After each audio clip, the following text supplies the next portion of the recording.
carved with raised letters and depth and stuff. So it should look kind of cool.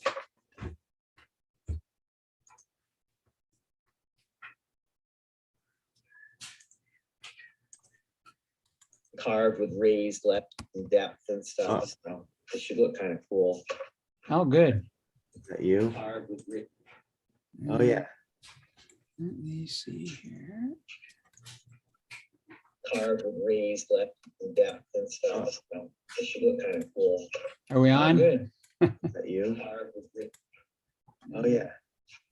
Let me see here. Carved with raised letters and depth and stuff. So it should look kind of cool. Are we Oh, on? good. Is that you? Oh yeah. Let me see here. Carved with raised letters and depth and stuff. So it should look kind of cool. Are we Oh, on? good. Is that you? Oh yeah. Let me see here.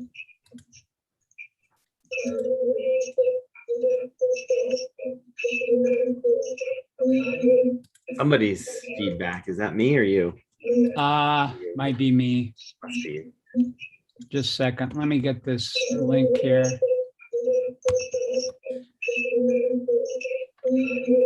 Somebody's feedback. Is that me or you?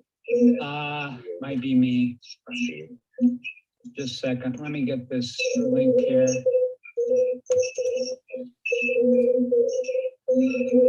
Somebody's feedback. Is that me or you?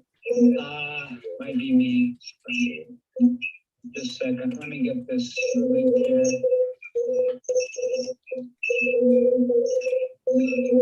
Somebody's. All right. Hopefully that does it. Feedback go away? I think so.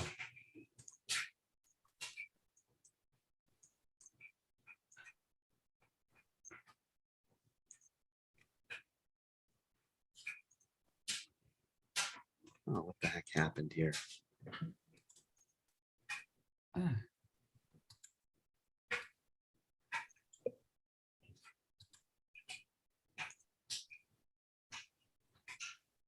the heck happened here?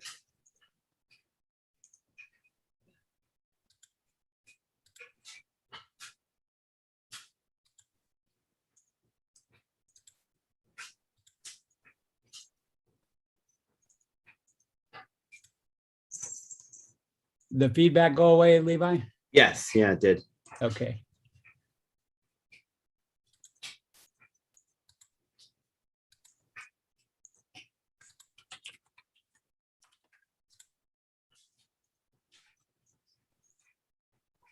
There we go.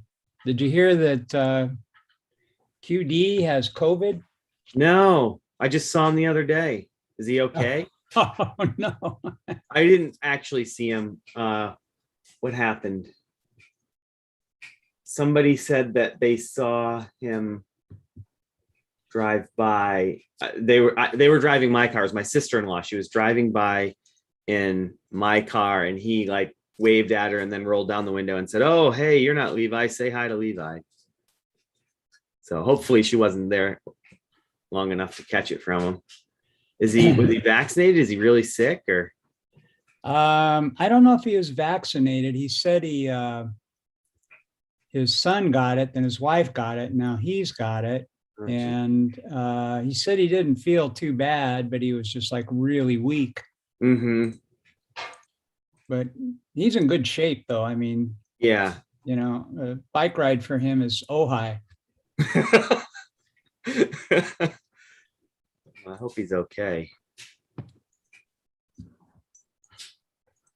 It's always concerning when you hear someone got it and they're sick and they were vaccinated and you're like, okay, that's not good. Well, they said, you know, something like what they say, 91% effective. So 8 out of 100 are going to get it. Yeah, yeah. You know, and if it's not quite as effective as that, if it's like, I think they said in Santa Barbara County, 85% of the people that have gotten COVID were unvaccinated. And at least 15% that were. Mm-hmm. So that's about within the margin of error, you know, mm-hmm. for the effectiveness. Sure. Good thing he wasn't sitting in the middle of the front seat between us there when we went to the lumber yard. He'd be in trouble.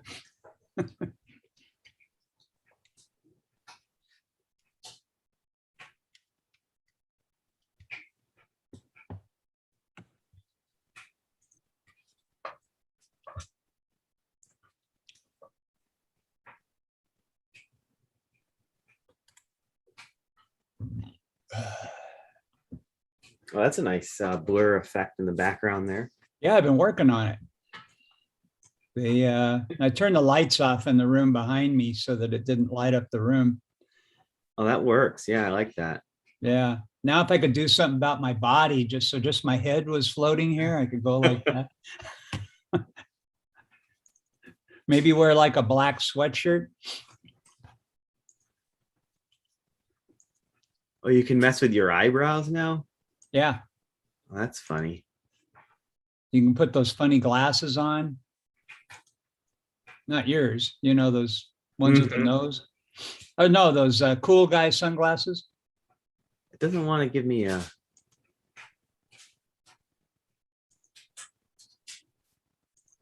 Doesn't seem to want to give me the mustache, or maybe it is giving me. Oh yeah, there it is. It just was the opacity was way down. There we go. That's Oh, realistic. that's not your real beard. No.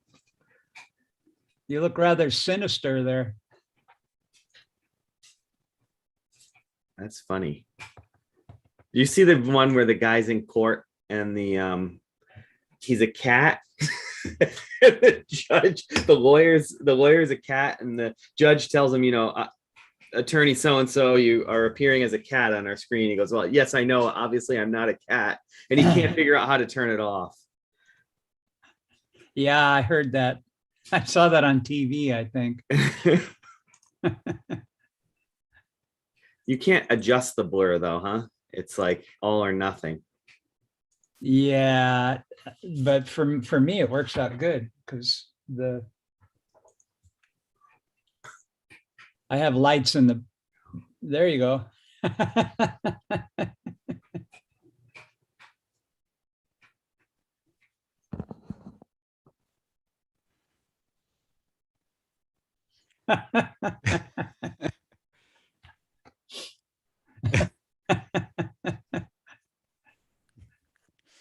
Is there a ham one? A pig one?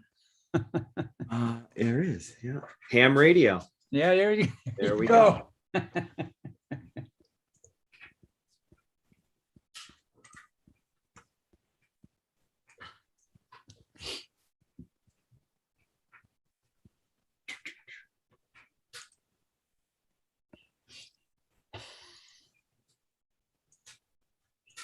You're more fun than Callie.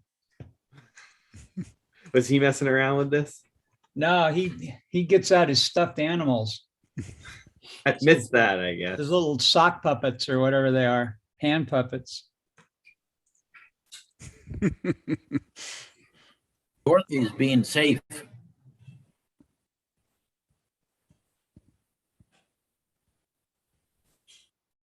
Those are all in Zoom? Yeah. Huh. Really? Those are where are oh hey, that is cool. Wow. Huh? Where in Zoom? How do you find them? So preferences, then settings, background, and filters, and then there's a tab for video filters. First I've seen it though today. Oh, okay. Wow, cool. Wow. More ways to waste time. This is fantastic. And then studio effects is below the video filters. I don't understand the logic of it, but okay.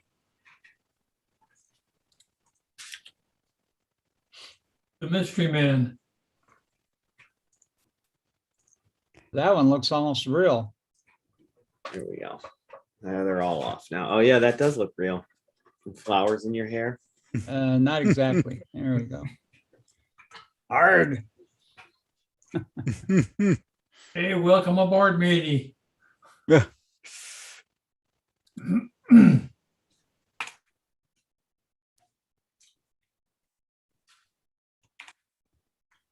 Well, that is pretty amazing.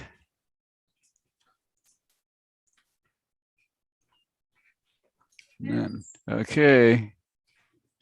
Watch out, we're on video. Uh-oh, dinner is that's right. served. We're on YouTube. Hey, Levi, Yes. last night on the net, you and I were talking about chirp, and I had a Right. question about how to shut the thing off. Well, Yeah. after we got off the net, I went on and did a Google search for the definition of the columns. And Oh. sure enough, there were 3 or 4 sites that have all the columns. Well, they're explained and how to use them and how not to use them and so forth. So Okay. between you and David last night, I was able to very easily work on the Baofeng for the people here. Good. And I didn't know about that with the Baofeng, but that option where you can actually suppress the transmit altogether, which is good. Yeah, that's what I did. This one person had a phone that had all of the local emergency frequencies, fire, police, what have you. And even though it was low power, if she went on it, she could have transmitted. So I reprogrammed her radio today and removed all of the transmit capability. Good. Yeah.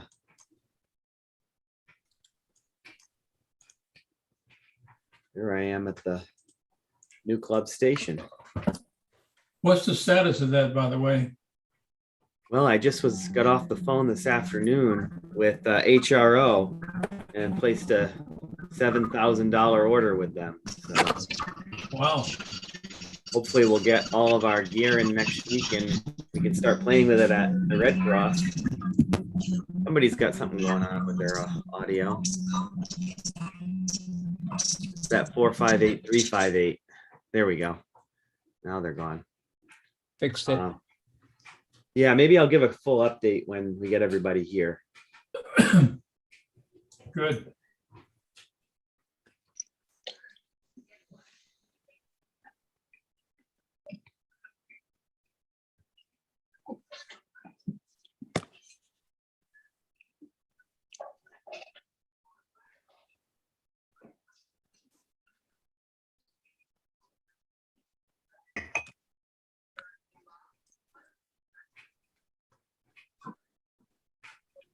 Hey, Brian, do you have a co-host? No, You should make somebody a co-host.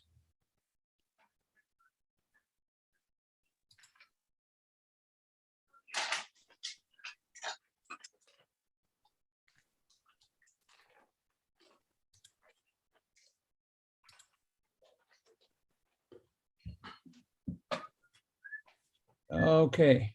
Levi, you're a co-host. Okay. I was cleaning out my desk drawers and I found a gift card to Bouchon.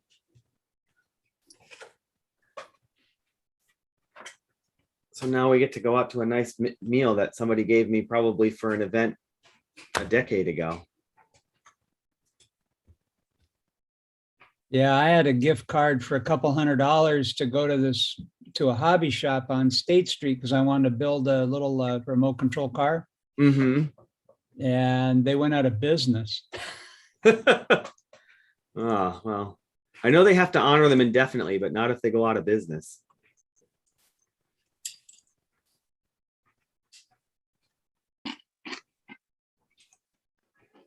Yeah, no, they just disappeared.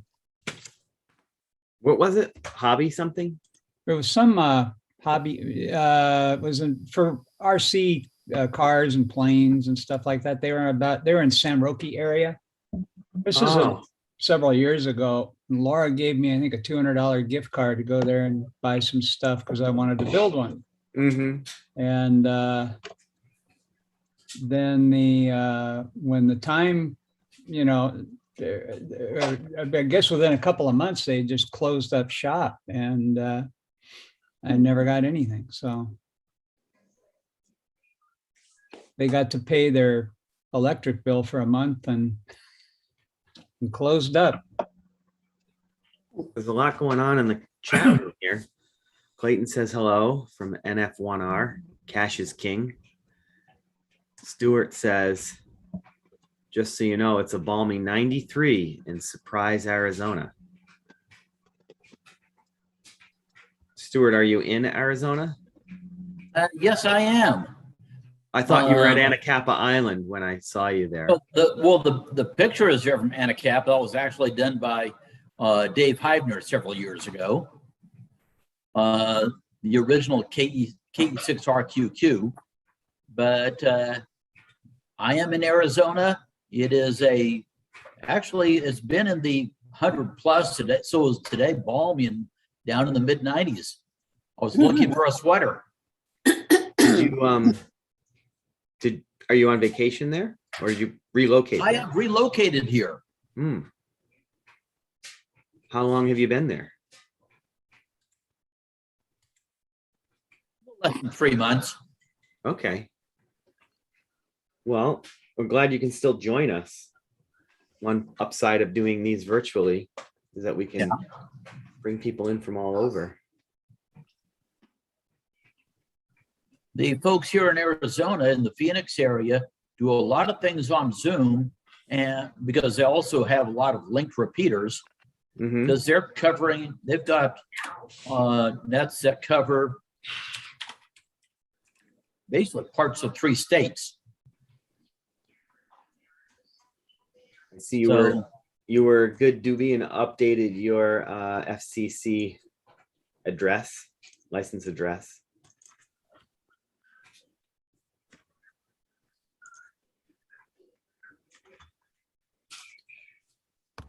Not that that matters anymore, because if they correspond with you, I think your email address is probably more important than your physical address now. Well, they've got both. Yeah.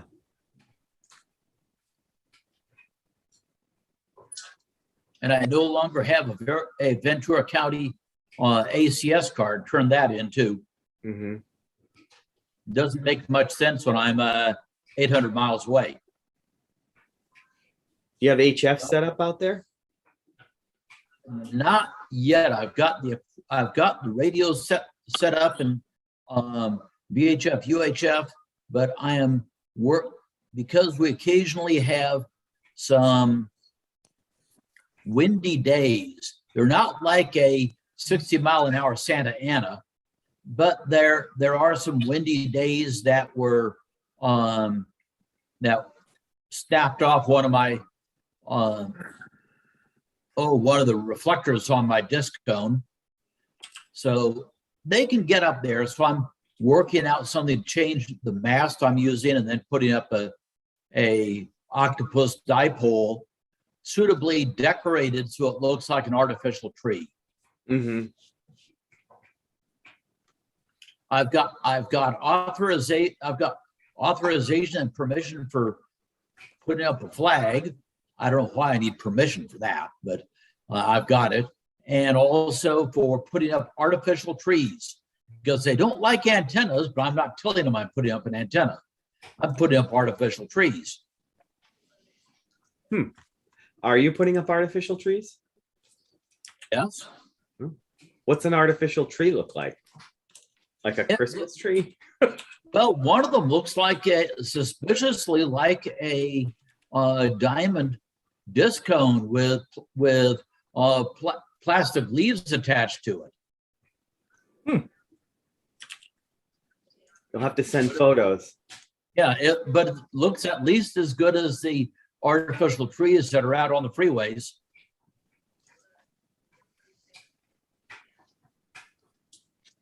So I've got one set up on a disc cone. I've used that for checking into the local nets. And I've got one setting up on one of my 4-band octopus dipoles. Good. I did manage during field day to actually contact, let's see, N6R and the CVAR group during field day by dipole. So the range is compatible.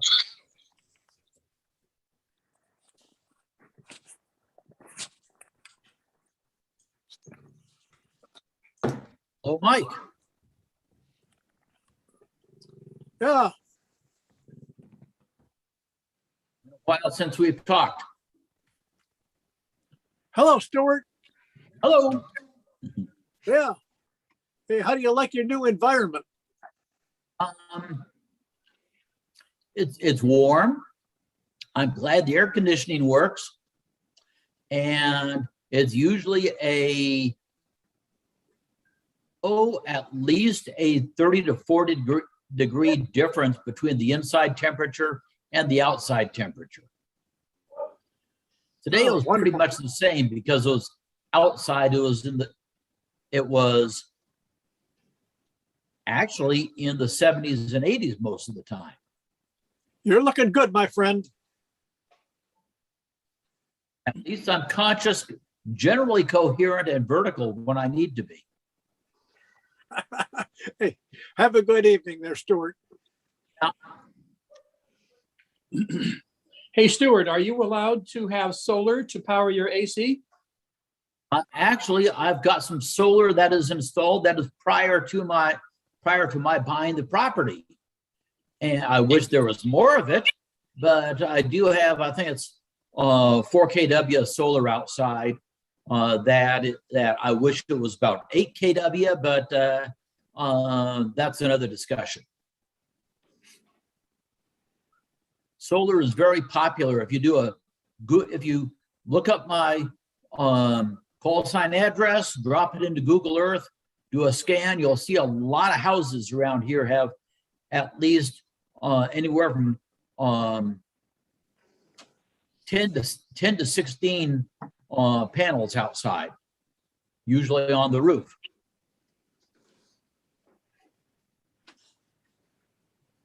The Tesla solar panel shingles look for all the world like real shingles and let you scoot underneath any regulations. I don't have to worry about that because they got the solar is there. There before I bought the place, and they generally encourage that. Palo Verde nuclear power plant is not too far away. And in fact, there were several enterprise nukes who ended up working there when I was active duty. But I've generally found it's a very pleasant community, and the hams are active, but a lot of them have not done some of the ultra events that we've done in Ventura or Santa Barbara counties. And I might suggest a few things, but I'm not going to go in whole hog because I've got some limitations down myself. But I'm going to see what I can encourage.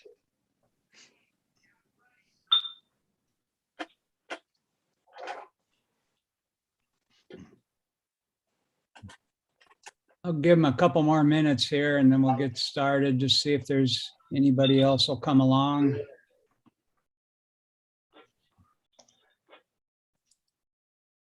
Hey,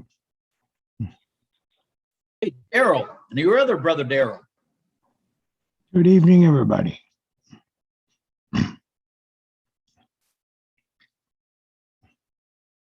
Hey, Daryl, I've been meaning to ask you that TV over your left shoulder up on the shelf.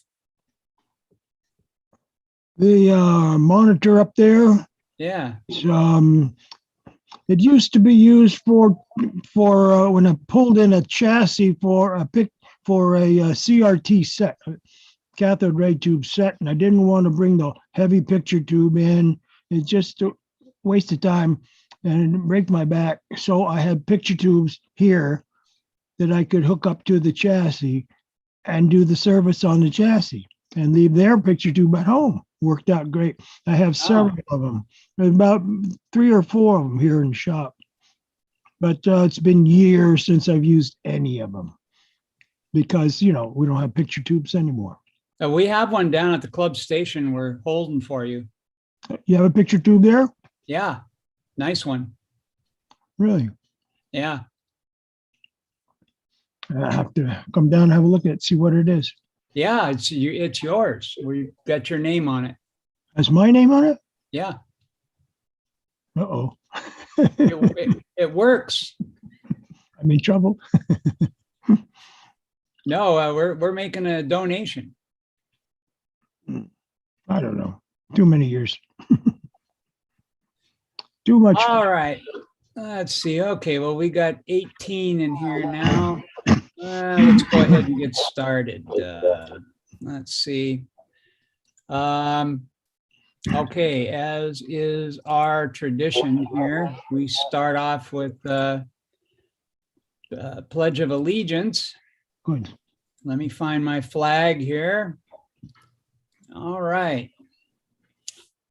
I pledge allegiance Allegiance to the flag of the United States of America and to the republic for which it stands, one nation under God, indivisible, with liberty and justice for all. Okay, that wasn't so hard. Let's see. Okay, let me get this up here. This Zoom thing always wants to stay in front of everything else. So let's go ahead and introduce ourselves. We'll start with what I can see. The order might be different according to your screen, but the first on my screen is Dorothy, K6DSO. Good evening. This is Dorothy, Kilo 6 Delta Sierra Oscar. I am the club secretary, and I'm glad to see you all this evening. Back to you, Okay, next one on my screen is me. I'm Brian, K6BPM, and I am the club president and run the YouTube machine here and the Zoom machine. Let's see, next is Levi, K6LCM. Hi, everyone. I'm Levi, K6LCM. I'm on the board of directors and I'm the K6TZ trustee. Okay, Ron, W6KKG. Good evening, everybody. It's Ron Gibbons over in Rancho Santa Barbara in Nolita. Whiskey 6 Kilo Golf. Relatively new, less than a year with the club, but I'm really enjoying it. Larry. Yeah, WA6 MVJ, and from also beautiful Nolita. Stuart. Stuart, King George 6, Bravo Oscar Victor, KG6BOV in Surprise, Arizona. Surprise, surprise, surprise. Rod, you're next. Rod Austin with a number K6GSU in North Oxnard, and with the club for probably 40 years. Okay, Scott, BMH. Hi, everybody. This is Scott, KJ6BMH. I do a lot of FTA. I've been playing with 220, getting started in packing APRS. Looking forward to the presentation tonight. All right, Les, your turn. You're muted, Les. Right, you are. This is W6CGE. That's Whiskey 6 Can't Get Enough. I've been a member for a few years here, and I'm mostly retired. Anyway, life is good here in Santa Barbara, halfway up the mesa. Okay, Greg, K6FTP.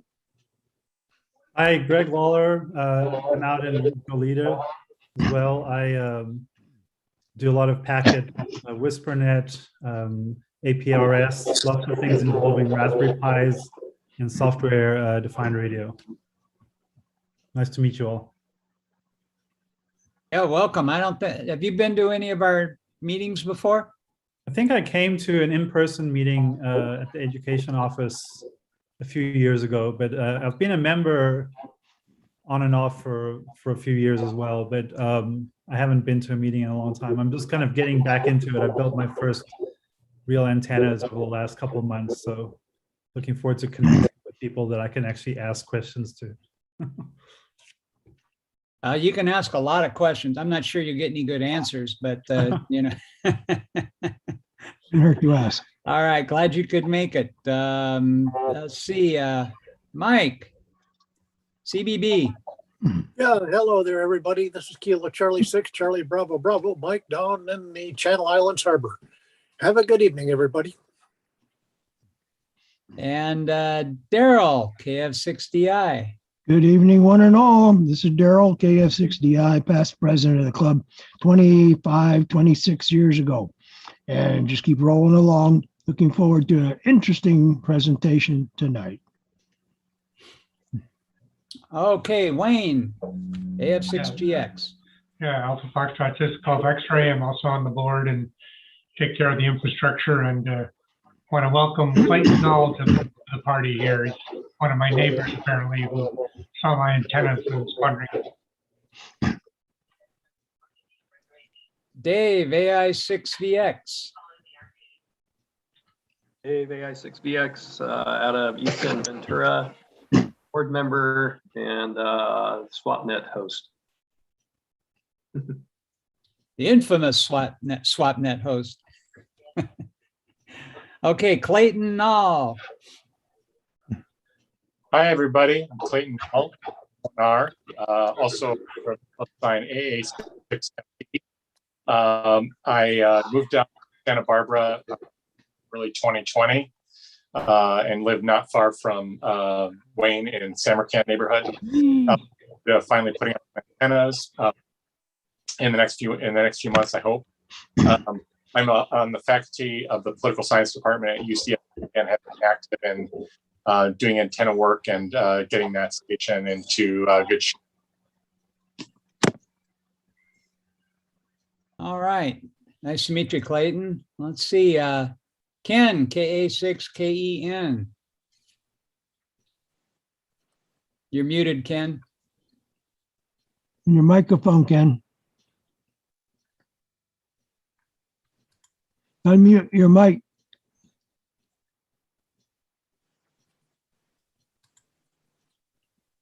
Unmute your mic, Ken. Ken? You're muted. You're not keying your transmitter. Squeeze the pickle.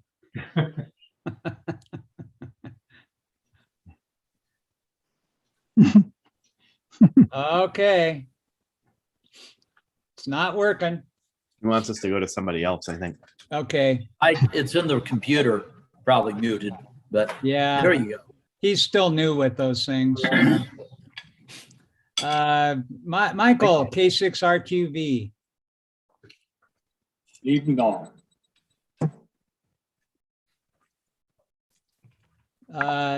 Dennis. Yes. All I got is a D here. Well, it's Dennis Rasmussen, W6MCG. I'm at the club station every week. Over. Okay, we got you here. Your camera not working? Yeah. There. Should Nope. be. No. No. I think the lights are off. Oh, maybe the lights are off. Yeah, he's worsely lit than I am. All right, John's iPhone. Well, good evening. John, Whiskey 6, Juliet Papa Golf from down in Ventura. Driving home from work. A mobile station. Mobile station. Okay, there you are, Dennis.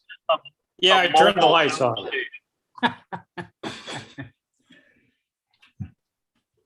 Okay, that's all I've got here so far. If somebody's watching us on Zoom, welcome to the meeting. Or not Zoom, on YouTube. Welcome to the meeting. We won't ask you to identify yourself. Before we get started with the presentation, Levi is going to bring us up to date on the new club station down in Carpinteria. Sure. All right. So before the meeting, some folks were asking what the status was of the club station down in Carpinteria. For those of you who don't know what it is, I'll give you a quick rundown of it. Let me pull up my my Chrome screen share here. And yeah, hopefully you can see that. So this is the new club station being built at the Crispin, California Island Center, CCIC. It's a new museum and archive that's home to the Santa Cruz Island Foundation. And we've been invited by the Santa Cruz Island Foundation to host a amateur radio station there. So we received grant funding that covered partial cost of building this station, and we'll get an area that's about 10 feet by 7 feet wide to put in HF, VHF, UHF, computers, digital, DMR, all of the latest state-of-the-art equipment in there, and have access to it. We can operate remotely or on-site. And the nice thing, if you've ever been to the Queen Mary, where they have a public station there that's available, Ken's asking to be let into the meeting, Brian, if you could let him in. Again? Yeah, Oh, I no. guess he's on a different device or something. He says his Zoom client broke using something else. So let's see what that means. If you've been to the Queen Mary, you know that they have a public station there, and they give demonstrations, and it's one of the few public stations that you can, as a non-ham, you might stumble upon. So that's the really unique thing about this new station that we're building down in Carpinteria, is that people will come there for other reasons, particularly to learn about the California Islands and to visit the archives that they have there. But they'll also come in, and we'll be featured prominently to the right of the main entrance with a station. This is the rendering of the station. It's got a large 55-inch TV screen that we'll be able to project not only our SDR waterfalls on, but map with our capabilities for aircraft tracking and ship tracking, APRS, all of the digital things that we do. So as part of the plan, when the station isn't manned and there's no one there to give a demonstration, but folks will be able to press a button on the front wall and interact with the station, see a demo video, and possibly even tune some of the radios to listen in on what's going on over the air. So we just started in earnest, although this proposal was given to us early part of the year. We're now 9 months in, finally ready to start building the station. The construction of the facility in downtown Carpinteria at the Bank of America building there has the interior construction is basically complete. They've just laid the tile floor and grouted it last week, and finished the large interior stuff. They're going to do some finish work, but the painting and the tile is basically what we were waiting for before we started to build our desk and consider where we're going to put our equipment. So Brian and I just this week picked up the butcher block countertop that we're going to be cutting down to fit, as you can see in the photo here. I'll try to make it a little bigger if I can. There we go. Butcher block countertop to make a T-shaped desk. This is an overhead view of what it will look like. And then here's obviously a straight on. We've got a couple radios. I'll go through a few of the items that we ordered today from HRO down in Anaheim, but essentially we'll have a Yaesu FTDX10, which is an SDR HF through 6 meter radio. Nice thing about this is it has an HDMI output, which can be projected, up onto the screen here. So when we're using the radio, we don't need to have people looking over our shoulder. They can actually just look up and see an enormous waterfall projected up on the screen there. We're also, this was a cool find. It's a AT D578, which is not only a 2 meter 220 and 440 radio, but it also does DMR. So with that, we'll put up a, do I have a picture of it here?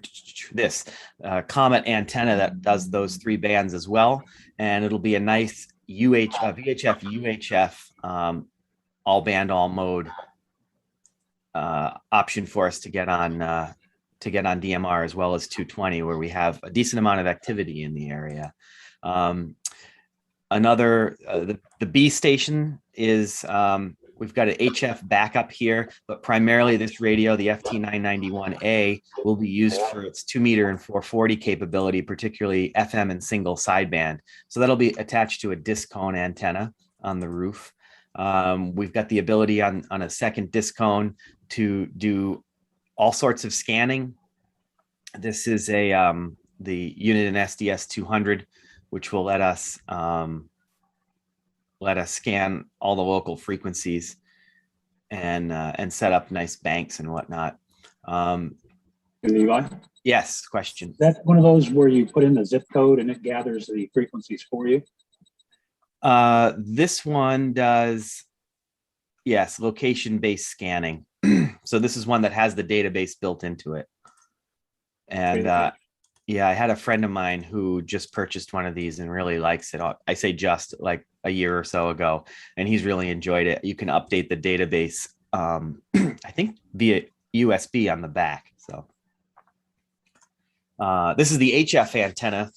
Originally, we had spec'd a wire antenna, but given the space constraints that we have on the roof there and the directive that we keep things as low profile as we can in the middle of downtown Carpinteria, this seems like a nice option. It looks basically like a clothes rack that you dry clothes on in a backyard. The 40 meter version, I think, is 10 or 12 feet square. So each side of the square is like 10 or 12 feet, which is a decent size to work with on the roof that we're on. So I've got the 20 meter version, which goes 20 through 6, and I've been really happy with it. It's omnidirectional, so even though it's basically a dipole folded into a square, you end up with an omnidirectional pattern and pretty uniform pattern in all directions, and very quiet, which is another thing we're concerned with, being in Carpinteria next to a large solar generation installation that they have on the roof of this particular building, although we'll be 20, 30 feet away from it on the north side of the roof. We didn't order an IC705. I don't know why it says that.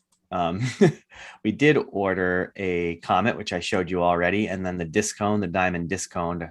We have a couple of those coming, and then a nice Yaesu M100 desk mic, which is just a nice solid microphone with good audio, something that won't go missing and feels nice to talk on in the hand. And there's one other thing I wanted to show you all. Where is it? Oh, the West Mountain Clear speaker. If you haven't seen these before, this is a nice unit with some of the best DSP that I've seen or heard, I guess I should say. It looks like a pretty basic speaker, but particularly when you're in a noisy environment to begin with, and then you've got the added noise on the bands, the noise reduction from the DSP is just operated by the knob on the bottom, and you can use it with a headset by plugging it into the front, or use it with the built-in monitor. And I found it does a really good job of distinguishing between voice and static and background noise, and you're really able to pull signals out. So we've got a couple of those, which also make it easier for our audience if we're doing demonstrations for folks to hear what's going on the bands as well. So this stuff's been ordered. HRO gave us their Hamfest pricing, which saved us a few $100s. When I told them what it was for, they found the best deals along with a few manufacturers rebates. So we're doing well on that front. We're hoping that maybe we can even get some of this equipment installed by the end of the year, as long as the construction schedule at the facility stays on course. So that's my update from the new club station down in Carpinteria, and I'm happy to answer any questions that folks might have. Thank you, Levi. Anybody have any questions? So Daryl. Levi, did you order the box yet? The box for you? Yeah. Yep, I've got it here. Oh, okay. Yeah, and the clamps just came in today, the straps to hold down the thing. So we could head over there anytime next week if you want to, or I can pass off the stuff if you want to get down there and start looking at that. Yeah, I mean, I'll need to poke holes in the box here, so yeah. Yeah, so you could leave it at TCF and I can pick it up or whatever. If you're coming down here, you can drop it off at my house. Okay, sounds good. Yeah, it just came in like 2 days ago, and then the straps came in today. Those things that was from DigiKey. It was a little bit slower than the Amazon stuff, which has been in my garage for a little while. All right. Daryl had a question too, but he's muted, so don't forget to come off of mute when you ask your question, Daryl. Who's going to go down and man the station or woman the station? Or woman, you are. Yeah, that's, Yeah. that's Oh, okay. I will. We all voted and you won. You won. Oh, okay. So who else is going to volunteer to do that? We'll probably think about, we'll figure out what their traffic times are when they have people there. And then we can put together a calendar and folks can plan on being down there to hang out, particularly if they know they have like a school group coming or a special event. It'd be great to coordinate and make sure that we're staffing it, as it were. So yeah, they're not planning on opening the facility until at least the end of first quarter 2022. So I know there's not a rush. We'll be in there well before, with our equipment and whatnot. But I think they have plenty of work on the outside of the building to do. So their goal is to finish the inside, and then as soon as the inside's done, then begin the outside. And they want to tear up all of the blacktop in the old parking lot, turn it into a yard. They've got the propeller from the Conception. That's going to be a memorial for the Conception boat fire in the yard, as well as landscaping and all kinds of stuff to do. So plenty of outside work while the inside is being wrapped up. So I don't know. I keep trying to nail them down for an grand opening date, and they don't want to give me one because they're already behind schedule, as you might imagine construction projects do when we're not in a pandemic and a supply chain shortage. So they've had a couple issues with keeping things on track, but we're not doing too bad. We're only about 4 or 5 weeks behind where I had thought we'd be at this point, which is honestly pretty good. So Daryl.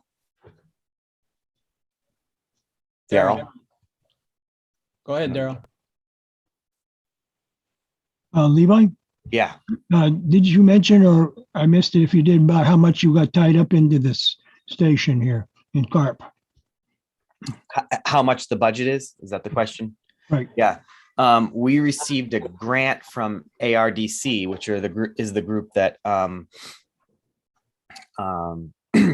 the internet protocol addresses, the IP address allocation for all of amateur radio. They received a block with enough addresses to service. I think they received the same number as China as a nation received. So they had a huge number of addresses for a very small number of people. And ARDC sold, I believe it was a quarter of those addresses for a 9-figure number. Is that right? 100. Yeah. Yeah. A 9-figure number, enormous amount of money. And they have started issuing grants for amateur radio. And we received a grant from them for $35,000 to fund the construction of the station and the purchase of the equipment. We still have some financial obligations to our hosts at Santa Cruz Island Foundation. So we'll continue fundraising, although the first phase of fundraising through the grant is complete, and we're funded to purchase those items. So it's a substantial project for the club.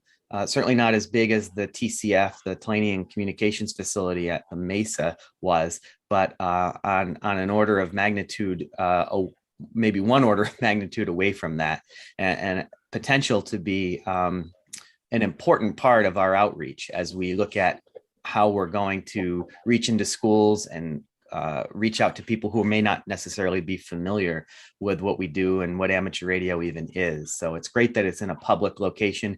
We love having our station at the Red Cross because it's a place for us to hang out. It's an emergency facility. So we have those ties with the Red Cross, but it certainly isn't a public place, and people don't wander in there by accident. Usually if they do, it's usually a problem. So, but here we'll have a place where people might wander in and then you think, hey, you guys are doing something that's pretty cool. I want to get involved. I want to get my license. I want to do this project. We may even have members who go in and say, I didn't know you did that, and get them interested in some facet of the organization that we that they're not aware of. So that's tremendous. Thank you so much.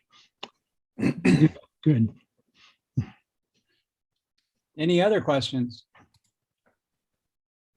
It's going to be really nice. It's going to be a beautiful station when we're done with it, and it's going to have all brand new, nice equipment. So we hope that we'll be able to interest a lot of our members in going in and operating. We have a lot of members in Ventura County as well. So Carpinteria is not nearly as far as Santa Barbara and much closer than Goleta, of course. And so it might, we may end up doing, we might do a couple meetings there. Maybe we'll do some Saturdays there or something and get people to come down. To come to the Carpinteria station and look around and operate the equipment. And the exhibits are going to be great. They've got live cameras from not only from our live camera from Diablo, but from all the Channel Islands. So from the Farallon Islands down to what, San Clemente, Levi? Yeah, I think San Clemente, although their mission, so they're their Santa Cruz Island Foundation, but Marla Daly, the president of the organization, who was Carrie Stanton's executive assistant when he was alive. Carrie Stanton owned much of Santa Cruz Island. When Stanton died, he created the Santa Cruz Island Foundation, turned over the land that he owned to the Nature Conservancy, and put Marla in charge of holding the Nature Conservancy to task for what he wanted done with his land. So Marla has been in charge of the Santa Cruz Island Foundation since its inception and the death of Carrie Stanton, and her archive has grown tremendously. She's been personally to all of the Channel Islands, and she has artifacts from the islands, not just the Channel Islands, but the Farallones down into Mexico and the coastal Pacific Islands down in Baja. And I think she was busting at the seams at her old location and probably had plenty of stuff not even publicly accessible in storage. And at the new facility, she's got not only public displays, but also because it's a bank, they have a vault. So they'll be able to put stuff in a fireproof, theft-proof safe. And then she's got stacks, just like a research library would have, that allow, instead of cranking them, they're actually electronic, and you can move the stacks and access different portions of the bookshelves where she's got archive paperwork and publications and whatnot. So it'll be a tremendous centralized location for Channel Islands history, for California Islands history, and Baja California Islands history as well. I'm looking to see if I have a photo of, yeah, here's, let me share this with you as well. This is, there we go. There's us a couple weeks ago. So this is our space here. Next to us is are the 6 camera live feeds, and they'll be up all the time. And then our screen here that's black right now will have the displays that I mentioned. We can show our moving map displays. We can also show SDR waterfalls and whatnot. And then here's our 2 circuits, and there's a chase behind this wall for antennas, feed lines to go up to the antennas on the roof right above us here. So, and you can imagine the door is right over here. This black wall here will actually, it's lighter in real life, will be a mural that they're painting. And then as folks walk in, I mean, we're right between the 2 main attractions, the main mural and the video wall. So probably the best location in the space. Just one more comment is we also plan on running this thing on solar power. That they have solar power to run the building, but our vision is we'll have battery backup one. So this will be kind of an emergency available station also. It'll be very well equipped, that's for sure.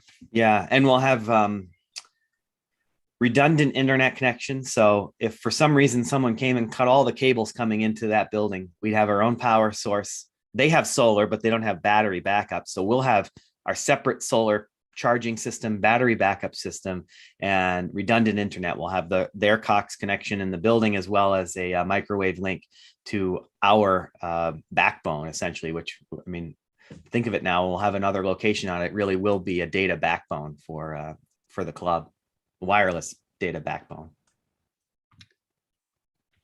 Comment. Who is that? I think it's Les. Les. Oh, Les.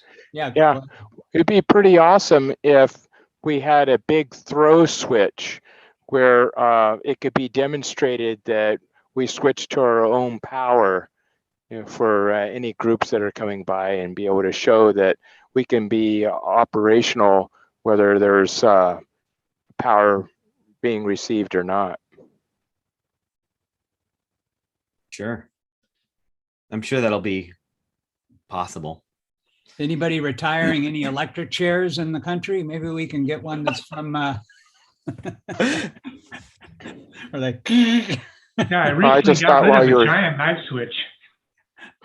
I just thought while you were setting things up that maybe you might consider doing that.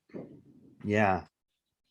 This is another way that users can interact with it. I mentioned, and I don't think this is going to focus in the way I want it to, but this is called a stream deck, and it's what they're using throughout the exhibits at the facility. And streamers use it to set different scenes up. So if you ever watch like live streaming on YouTube, or particularly gamers, sometimes they'll have different scenes set up so you can see their screen, you can see their face, maybe you can see an overhead camera of some demonstration that they're doing on the desk. And each one of those, it's basically like a video switcher, and they just program macros in on it. But these are actually tiny screens, and they're not backlit buttons with some kind of insert in them. They're actually tiny little screens, and you can put any image you want on them. So our plan is to take this 6-button stream deck and allow the users to press a button and interact with our exhibit. So maybe one of the buttons could be emergency power, and you press it and the station goes to emergency power. Another one might be show me aircraft on the screen, and bring up our ADS-B aircraft tracking system on our monitor. Another one might be tune to an HF net, and this would bring up the cat control on the radio and allow us to hear what's going on the HF band. So and they make even bigger stream decks if we run out of room on here. But these will be throughout the exhibit hall, and we've got one here to play with, so we'll figure out what we're going to do with ours. But there'll definitely be some user interaction and the ability to demonstrate all the different features of the station, even if you're not a ham, be able to at least monitor and use the stream deck to bring up different features of the radio and our capabilities.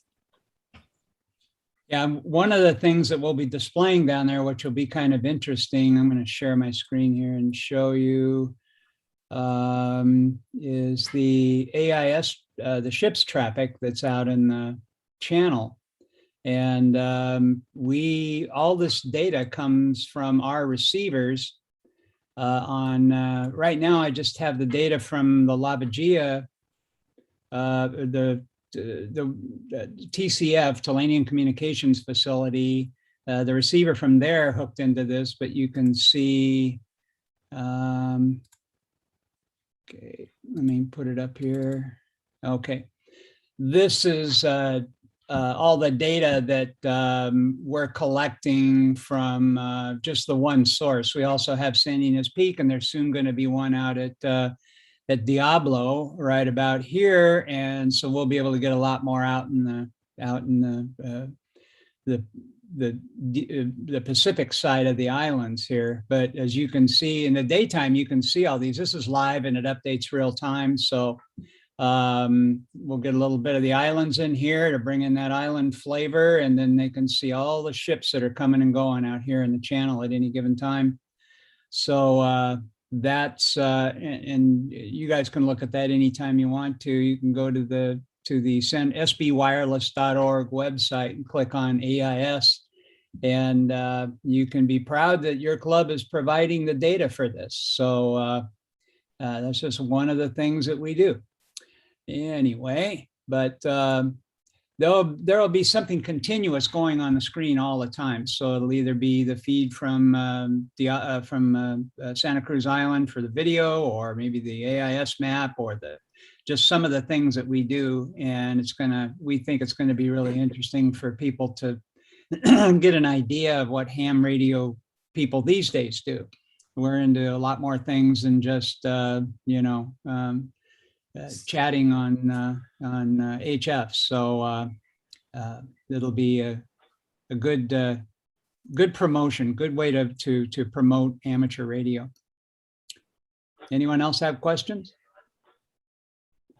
All right, well, let's get on with the presentation here. we're going to talk about Raspberry Pis and using them with amateur radio. I found a good PowerPoint presentation from a guy that did a really nice job. It's actually a pretty big presentation, but we'll go through some of the older stuff first. It's an introduction to using Raspberry Pis and what they are, what they're about, trying to take some of the mystery out of them. I'm sure anybody that's been around us for very long hears us talking about Raspberry Pis quite frequently. We use them in the club for a wide variety of things. They're used for the ADS-B mapping for the aircraft. We use it for one of the components in the AIS system. We have them at all of our facilities. We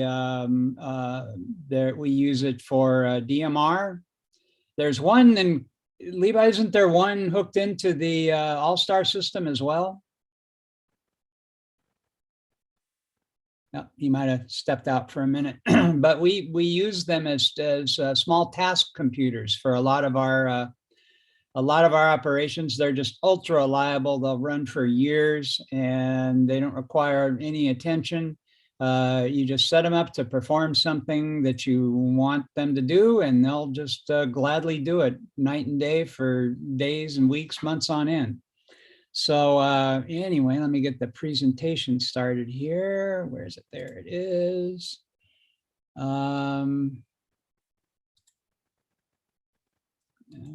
Okay. And we'll go into the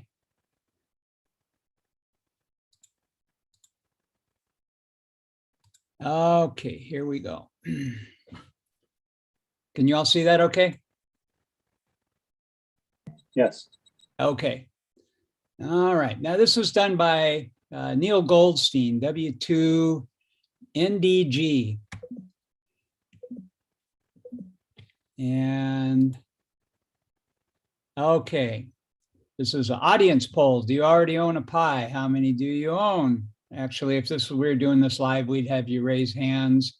Do you already use it for ham radio? Yes, no. Have you used a regular desktop? Of course. Okay, let's skip through that. Go to the next one. Okay, what is a Pi? What is it? They're little computers that look like this. They're about the size of a deck of cards. They use a Broadcom processor, and they're a RISC processor, if you've ever heard of that. We're going to talk about the history of them, the different models, layout, what you can do with it, and then applications for ham radio. The Raspberry Pi is simply a computer, and a very small, inexpensive computer. It has the same components of a larger system, and consisting of, it's got input, output, memory, storage, audio, video. It's got everything. It's got an HDMI video. The Raspberry Pi is not the same thing as an Arduino. You've probably heard us talk about Arduinos and Raspberry Pis. They're completely different things. Arduinos are microprocessors that perform the same task over and over and over and over again. Raspberry Pis are full-on computers, and it can perform multiple tasks just the way a full-size computer could. And you can do basically anything with it. The sky's the limit. Anything you can do on your normal desktop or laptop, you can do with a Raspberry Pi pretty much. One quick comment, Brian. Yeah. As you're going through and they come up with these acronyms, yeah, it'd be good to call them out. So, but I guess maybe that's going to be part of the presentation. Yeah, so people know about RISC and ARM and. Yeah, it's in here. Okay. The SoC that was mentioned a little earlier, system on a chip. It puts many components that are all separate, that are usually separate from the CPU, all into one package. They're used in many compact and appliance-like products, like your cell phone has an SoC, your coffee maker may have an SoC, televisions, low-end laptops like Chromebooks have SoCs. Now, here we go, RISC versus Cisc. RISC stands for Reduced Instruction Set Computing, as compared to Cisc, complex instruction set computing. It's more efficient. A 1 gigahertz RISC processor is more capable than a 1 gigahertz Intel Pentium. That's why when you look at ARM processors like the ARM Cortex A53 and the current Pi 3, you cannot compare apples to apples with speed and RAM. A lot of people that know both systems like Mac and Windows and Linux also know that you can get a lot more done with a lot less hardware when you're using the Linux operating system that works on runs on these RISC processors. So they're very capable, and you can do pretty much whatever you need to do.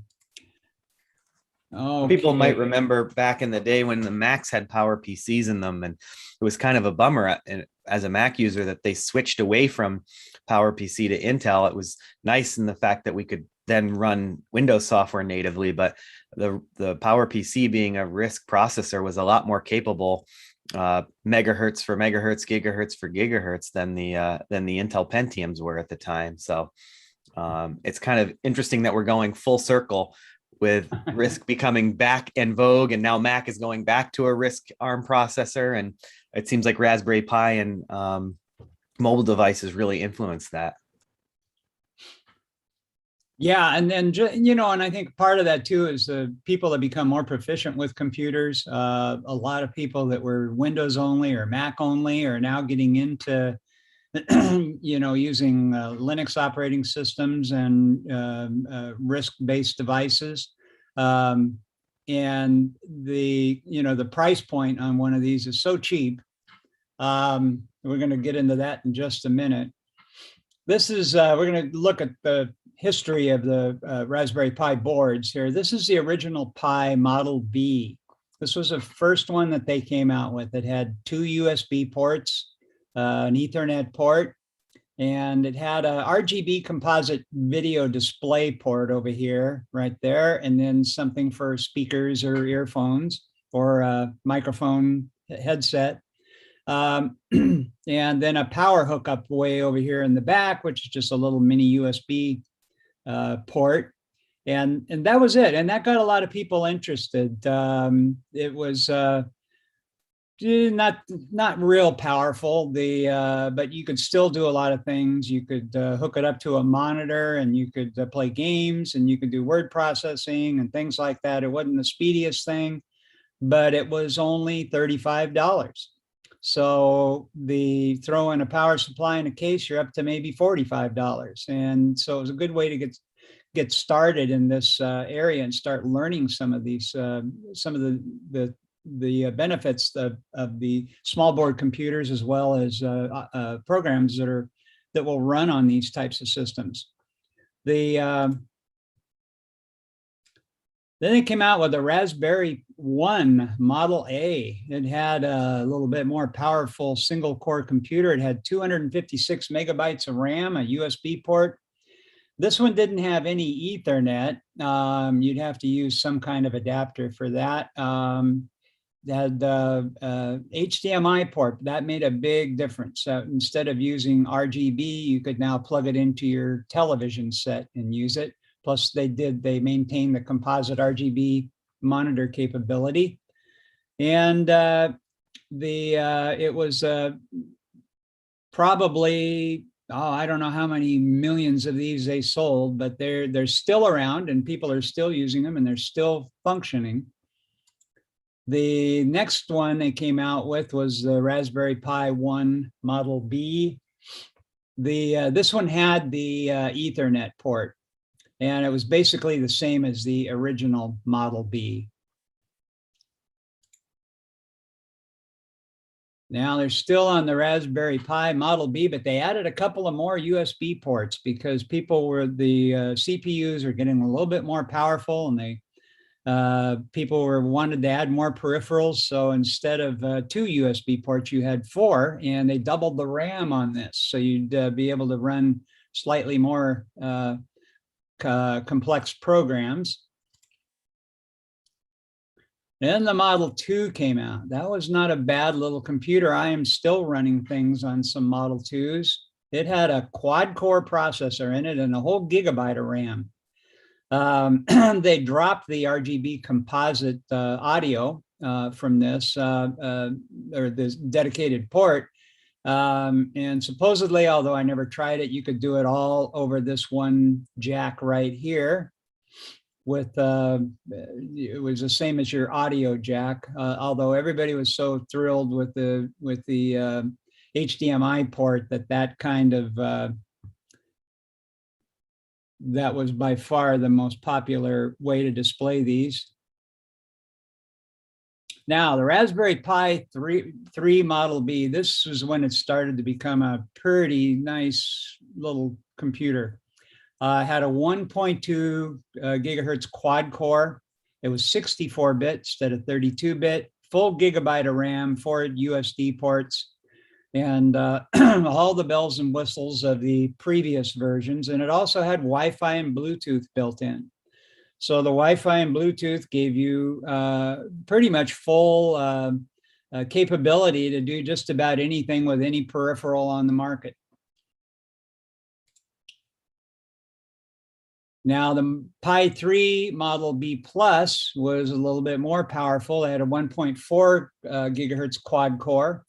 And we always look at these because you can tell the difference between the two from the Broadcom chip. This one's got the silicone. This one had a little metal cap on it. So when you look at the newer boards, they all have the little caps on them. Actually, the original one, this one here, I've still got half a dozen things using this exact board right here, and they've been running for 5 years, and they're fully capable. Okay, back to the B Plus. Now, the current model and the current champion of the small board computing world is the Raspberry Pi Model 4. It's got a 1.5 gigahertz quad core processor, 64-bit ARM processor, I'm sorry. You can get it in 2, 4, or 8 gigabytes of RAM. So they go and the pricing is, I think, $45, $59, and $74.95 or something real close to that for the 2, 4, or 8 gigabytes of RAM. You still get the you get 2 USB ports, and then you get 2 USB 3 ports, so you can run the higher speed USB peripherals. The internet was improved to be a gigabit internet connection, but previous to this, they were 100 megabit per second Ethernet capabilities, and then they improved that to 1 gigabit. There are 2 HDMI ports now, and they're micro HDMI ports that are these 2 right here. And so you can run 2 monitors with this. You can still do composite analog audio and video right here with, composite analog audio with this connector right here. It's got updated Bluetooth. The SD card now supports 32 megabytes or 32 gigabytes, and does power over Ethernet, so you can run this on a powered Ethernet cable without a separate power supply, although you need a little board in here to do that. And it uses USB-C, so that's the little rounded plug in it. So that goes in right there. And these are, for a little board this small, these are really powerful. And, you know, they'll hold their own, you know, with a Chromebook or something. I mean, I've got one sitting here right beside me, and it's very respectable as far as being able to run lots of different types of applications that need higher processor speeds. And they also improved the operating system, and it's now 64-bit operating system. So the Raspberry Pi operating system is fully 64-bit native to those new boards. The Raspberry Pi Zero is a little tiny one. This is what we use for our hotspots. for DMR. And these are less than half the size of the other Raspberry Pi boards. And these start at $5, believe it or not. And if you want one with Wi-Fi built into it, they're $10. And they're great little things. If you have an application for something and you want to control it with one of these, $10. I mean, you can barely get a good lunch for $10. And these things are little workhorses. They'll just do whatever they need to do. They're not terribly fast, but things for like DMR hotspots, they're great for that. This is the Pi Zero W. This is the one. The W stands for wireless, and this has the Wi-Fi capabilities. And the little antenna is right in here where the HDMI is printed. It's just it's printed right in the circuit board, and that's where it is. And they do a really good job. So this kind of came about a couple of years ago. They decided to turn a Raspberry Pi into a keyboard, and with the Raspberry Pi built in. And as you can see here, you got all the ports here. This is what the board looks like. And it is basically a Raspberry Pi 4, and except that it's on a different board. And so you have a fully functioning computer right inside this keyboard. These guys run about $400. And I think that's kind of steep for these, but apparently they sell a lot of them. As you can see this long thing over here, one of the neat things about Raspberry Pis, let me go back to the Pi 4 here and show you. One of the neat things is you get on every Raspberry Pi, except for the original ones, they had 24 pins. These are 40 pins. They call it GPIO, general purpose in and out, and input output. And you can use those for connecting to whatever it is you want to connect to, any kind of a sensor, any kind of you can connect them to another computer, you can connect them to an Arduino. And you can use these to expand this into virtually anything you can think of. So in keeping with the spirit of that, with this Pi 400 keyboard, they keep those ports are exposed, right, or those pins are exposed right here on the back of the keyboard. So you can still go ahead and experiment and build circuits. Now you can, they make little ribbon cables that plug into that, and you can plug those into a standard breadboard and energize the pins so that you can prototype something really easily. And there's a whole aftermarket of little goodies for these that you can buy. Now here's a good drawing. It tells you this is a Raspberry Pi 3. The 4s are basically the same. Shows you what we have in the different locations here. A couple of things I didn't mention is we have this little slot right here is for a camera. Uses a little ribbon cable. You put it in there. There's probably 20 or 30 cameras that are compatible with these. So if you want to make a remote controlled camera, you can do that. Also back here on the back, there's another display port right here where you can use an external monitor. These are good for if you wanted to add like a TFT monitor or a LCD monitor, or you can also use these pins for some of the monitors. So some of them just use 4 pins. Some of the OLEDs, they're very, very easy to hook up, and there's a whole bunch of aftermarket types of devices that you can buy for these. And everything's cheap. I mean, you can really have a lot of fun for $100 bill. This is a good drawing with the tech specs. It doesn't give you any dimensions, but they're very easy if you have a 3D printer. If you're into that kind of stuff, there's probably 30, 40 cases that are out there you can download and print yourself for whatever you want to do. Now we'll talk about Raspberry Pi OS. They used to call it Raspbian. It was a Raspberry Pi's version of Debian, and which is the Linux variant.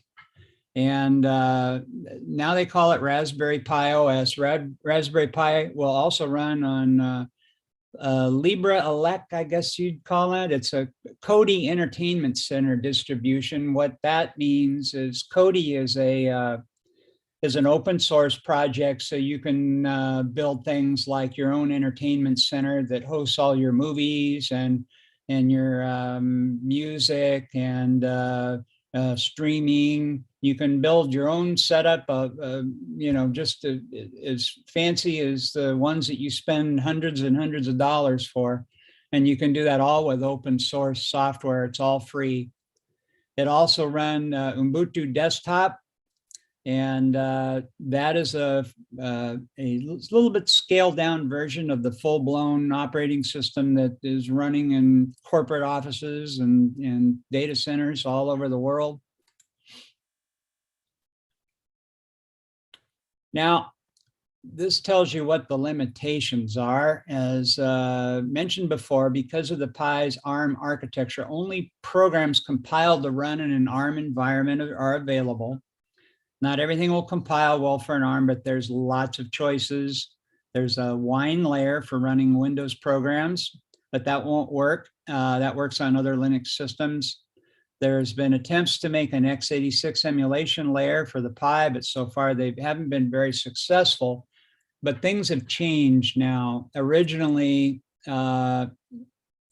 Windows had to be shoehorned in there, and but Windows finally came out with a version of Windows 10 that will run on a Pi.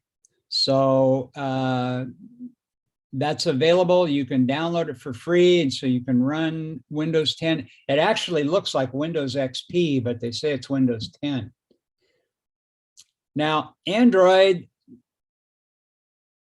he's saying not at this time. I happen to know that there are some people working on getting Android working on a Pi.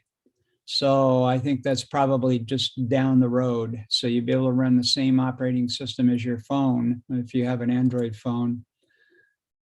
Now, here's a few of the other boards. There's a Raspberry Pi in the middle that you can see. There's this up here is a BeagleBone Black. These have been around quite a while. These were much more powerful than the Raspberry Pis when they initially came out, but now they're pulling a pretty distant second. There are several others. Once you learn a Raspberry Pi, it's really easy to get into any of these other boards. They call them dev boards, developer boards. And they're typically quite a bit more expensive than the Raspberry Pis. There's one out there that's run, forget the name of it. It's not in this presentation. And it's still about twice as fast as the Raspberry 4, but they're $120. So the Raspberry 4s, you just can't beat it. The community, I'm skipping a little bit here over to support.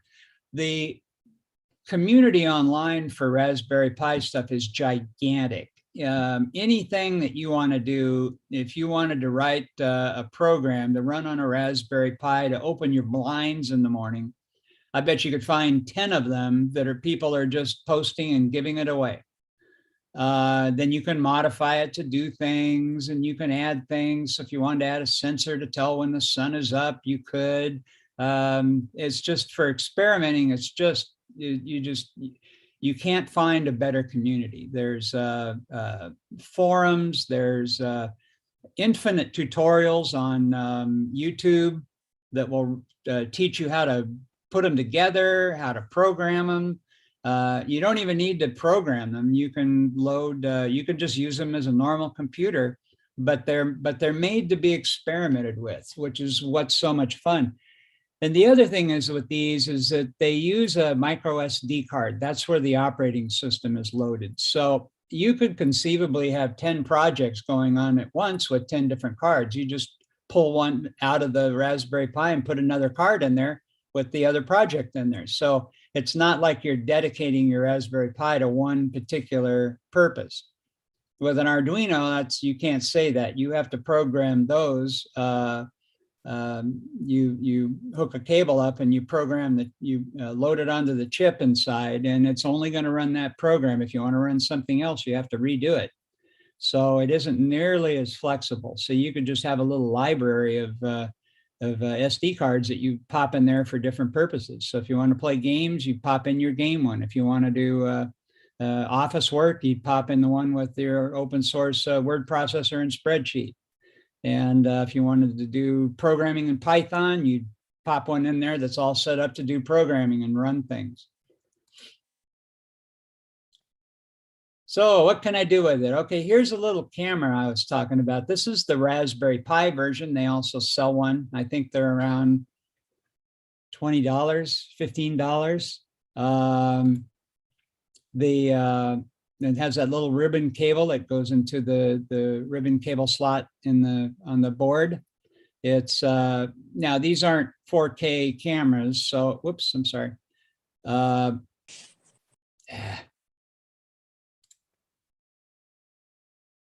Get back here. Okay, there we are.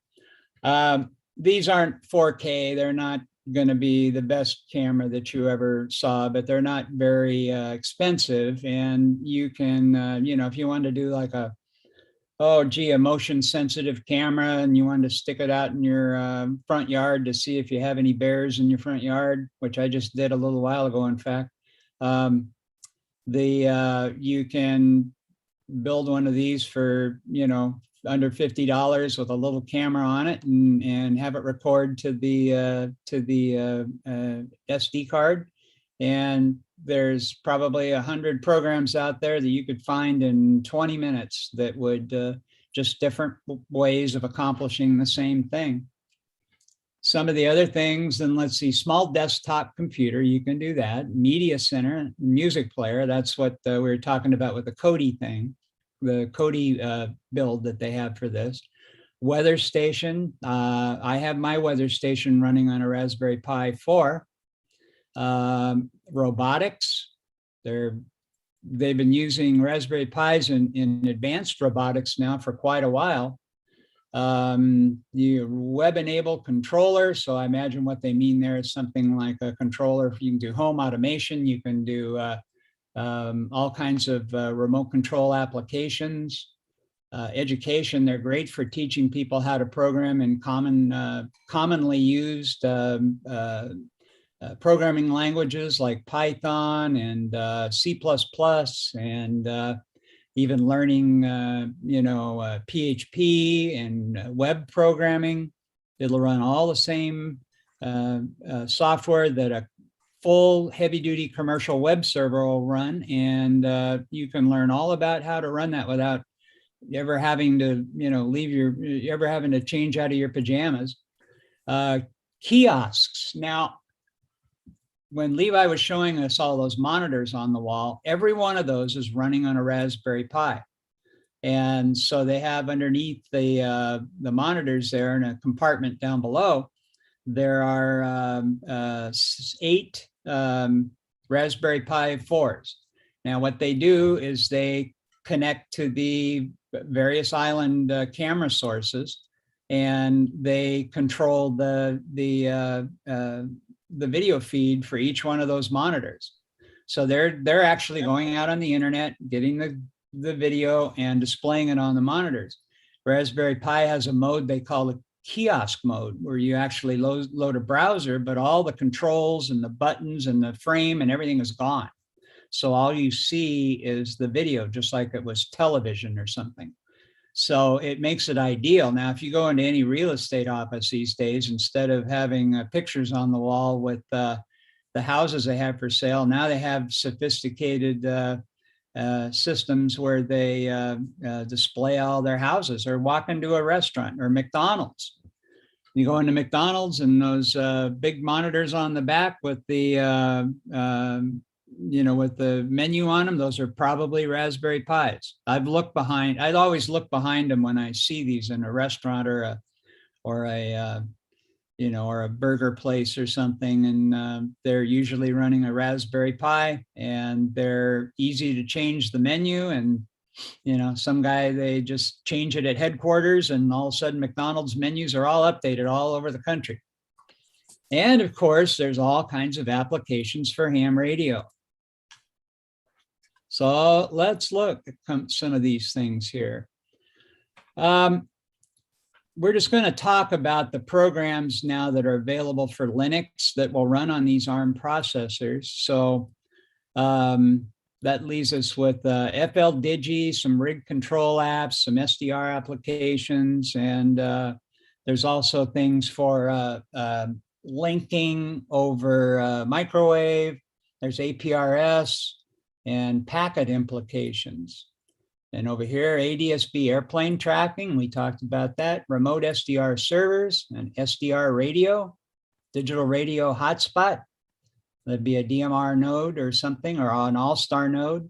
An Echolink node, APRS, Whisper, antenna rotator control, TNCs, spectrum monitors, PSK31 terminals, and of course, rig control and transmitters. Now you have to add a transmitter to it, but you can control it. The GPIO pins that I pointed out a little earlier can be modulated at a high enough frequency to actually transmit RF. So this is a sort of a map of what each of these are for. I2c and Spi are used to control devices like Spi is commonly used for little displays, like in that previous picture, you saw this display here. This is a Raspberry Pi 7-inch diagonal display, and it fits right over the Raspberry Pi. It's made for it. The I2c is a 2-wire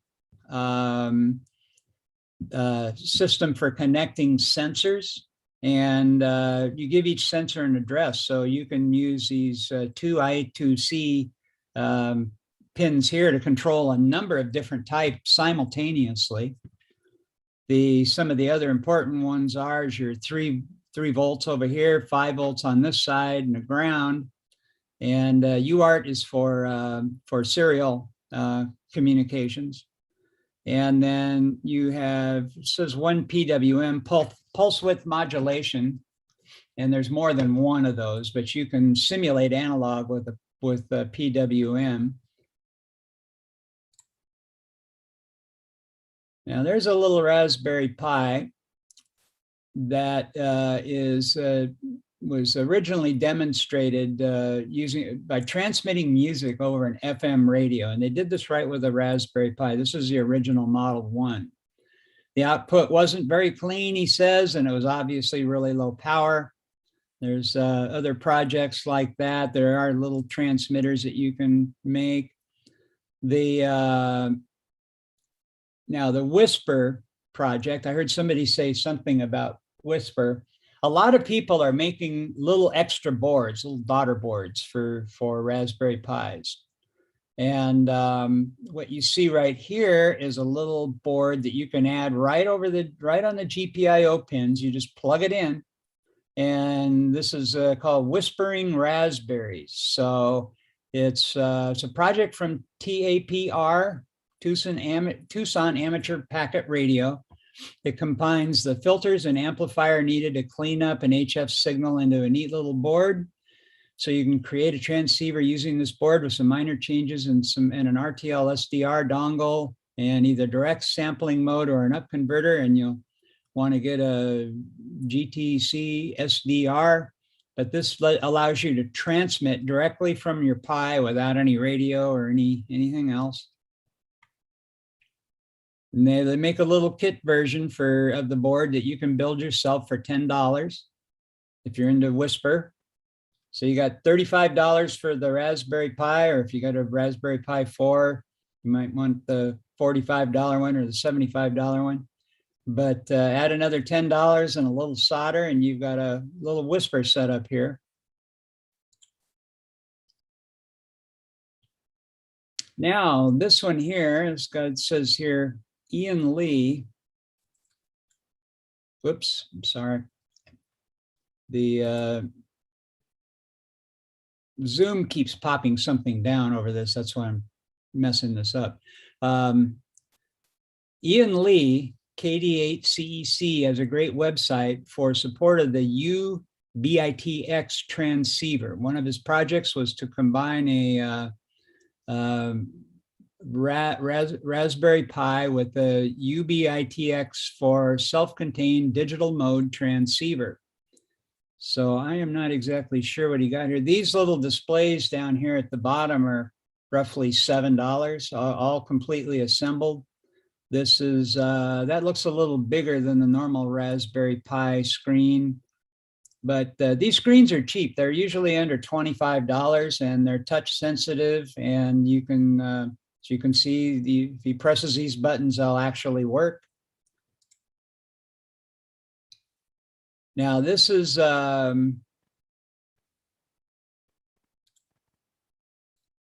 okay, this is a Web SDR project and OpenWebRX. And it works with Raspberry Pi hardware for a simple single band remote SDR using RTL SDR dongles or other simple SDR hardware. So you could use them with like a, what are they, an SDR play or something like that, to act as the transmitter or a hack RF or other things. But yeah, you can see they're starting to get more sophisticated here with the waterfall, and you've got you've got your control panel over here. So you can actually set up a fully functioning SDR with all the controls right there at your fingertips and operate it remotely. Now, if you need a TNC, there's a special version of TNCX designed to interface directly with the Raspberry Pi. That's this board right here. I see this is made by Adafruit, and their stuff is a little bit more expensive sometimes, but they really give good service, and they have excellent examples of how to put everything together. They connect to the Pi via the Pi's serial port or over I2c protocol, and pops right on the board right there. Looks like there's, oh, I see what it is. That's a display. This little red board down here is the TNC board. So this is, if you have that, then you can listen and transmit APRS. And you can see here, this is a regular DB9 connector. So you can see in relationship that this is not a very big system, and he's running an original Raspberry Pi 1 to do this. And he's got a map in here and overlaying signals from APRS. So all of that, and he's probably got less than $75 invested in this. Now, these are DMR hotspots. If you've gotten into DMR, you probably have a DMR hotspot at home. We run these connect to the internet and act as our repeaters, our personal repeaters, so that we can operate DMR in areas where we don't have access to a repeater. I use one all the time. Most of the guys on the DMR net on Tuesday nights at 9 use a hotspot at home so that they can get into DMR. With one of these little hotspots, you could take it traveling with you. As long as you had access to Wi-Fi somewhere, you can use this to talk to us in Santa Barbara or anywhere else in the world.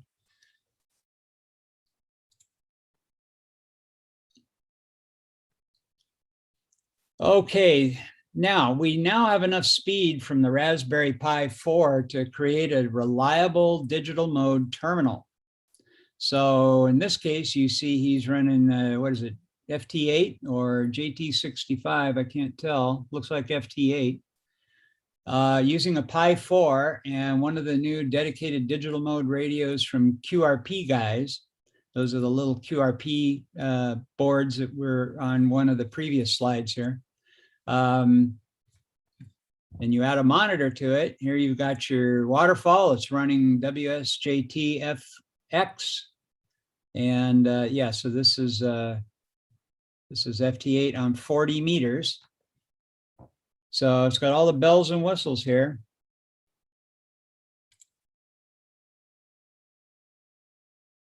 There's a couple of groups. There's more than one group, but there's a group at Groups.io called Raspberry Pi 4 for ham radio. And there's everything they talk about is using Raspberry Pis and ham radio. So if somebody comes out with something new, it'll be announced there. That's here again, that's the neat thing about these is if you see something that you want to make and you've already made an investment in a card, maybe you've made an investment in a digital processing board for either APRS or something, you've got a whole bunch of projects that you can create without going out and buying any more parts. Just pop the card out and pop a new one in there with the whatever software on there you want, and you can easily put together something with no expense whatsoever, just your original outlay. On Amazon, apparently on Amazon you can buy this book, Ham Shack Raspberry Pi, Become a Pro at Using Raspberry Pi for Amateur Radio Activities.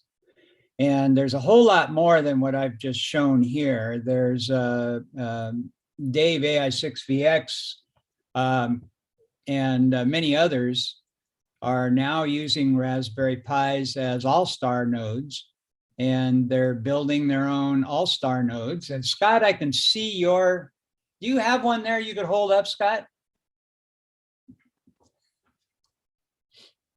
I don't have one right here. I could run over to the other side of the house, but yeah, that's what I did. I built an all-star node and in fact an all-mode digital bridge on a Raspberry Pi 3B+.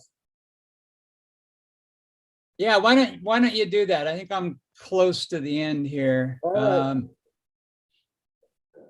So one of the things that you'll see if you decide to ever build something with the Raspberry Pi, now what he's talking about here, he says new W3DJS has put together a ham radio specific Raspberry Pi image.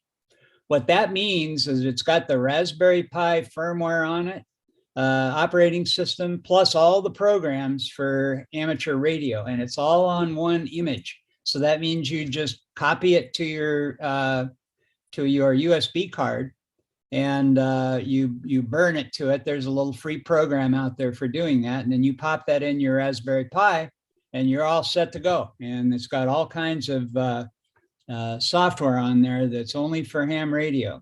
So as you can, it's hard to see what's over here, but he's got, what is that, FT8 call or JT8 call, I think it is. That's gotten popular, FL Digi, FL Log. So the whole FL Digi and all the companion programs is all available to run on Raspberry Pi. Here's slow scan television. I can't read all of these, but I know what some of the logos. There's Chirp. Chirp's available on a Raspberry Pi. You could have your own programmer you could carry around in your pocket. APRS. Anyway, so his image puts all that stuff on your micro SD for you. So all you got to do is pop it into the Raspberry Pi. All right, that's the end of that part. Now I'm going to post a link to this probably tomorrow morning. I'll post it in the notice. So if you want to see the slides again and copy off any of the relevant information or addresses, it'll be just look for the article, look for the meeting article, in the club news, and I'll have the link in there for you, and it'll be available for download if you want to go through it again. I want to show you, this is a Raspberry Pi 4. I saw these, one of the guys, I think it might have been Scott, showed this really cool case. It's aluminum, looks really nice, but if you want to experiment with it, you pop the lid off and all the things inside are exposed, so you can use it for attaching to other devices. There's a little spot here for this will hold your camera, and then the camera plugs in over here. This is your, or no, excuse me, that your camera plugs in here, and then over here, an external display. All of your GPIO pins are exposed right here. And then the processor is underneath right in here, and it comes with some special heat transfer substance that's kind of like double-sided tape, and you put it on there, and so it uses a case as a heat sink, so it keeps the temperature down without having to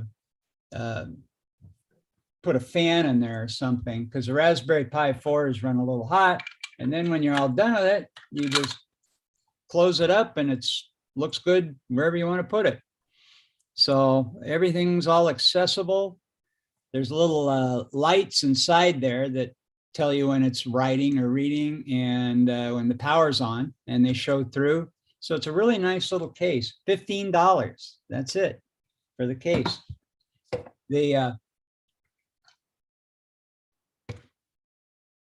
So let's see if Scott came back. Did you get it, Scott? Yeah. How'd you do that, Levi? Can you make, oh, there you go. Okay. All right. So how do I get myself, well, anyway, here it is. This is a Raspberry Pi 3B plus. I put some fans on it. It was running a little hot. It's set up as an all-star node first and primarily, and so there's a Shari which broadcasts UHF or VHF into the radios in my household. This is all just connected by all the USB ports on the Raspberry Pi here. I also, in order to run D-Star, connected that little dongle right there, and that does AMBI encoding and decoding, so that this thing can talk to D-Star nodes around the world. It also does DMR and P25. And so the neat thing about that is I can use All-Star to connect to, FM analog repeaters around the world, but I can also monitor and use all the different digital modes just from this one device. And that's really cool because I can do all the digital modes just using a regular handhold in my household. Pretty awesome, using a Raspberry Pi 3B Plus and a Shari. Yeah, now the Shari is available.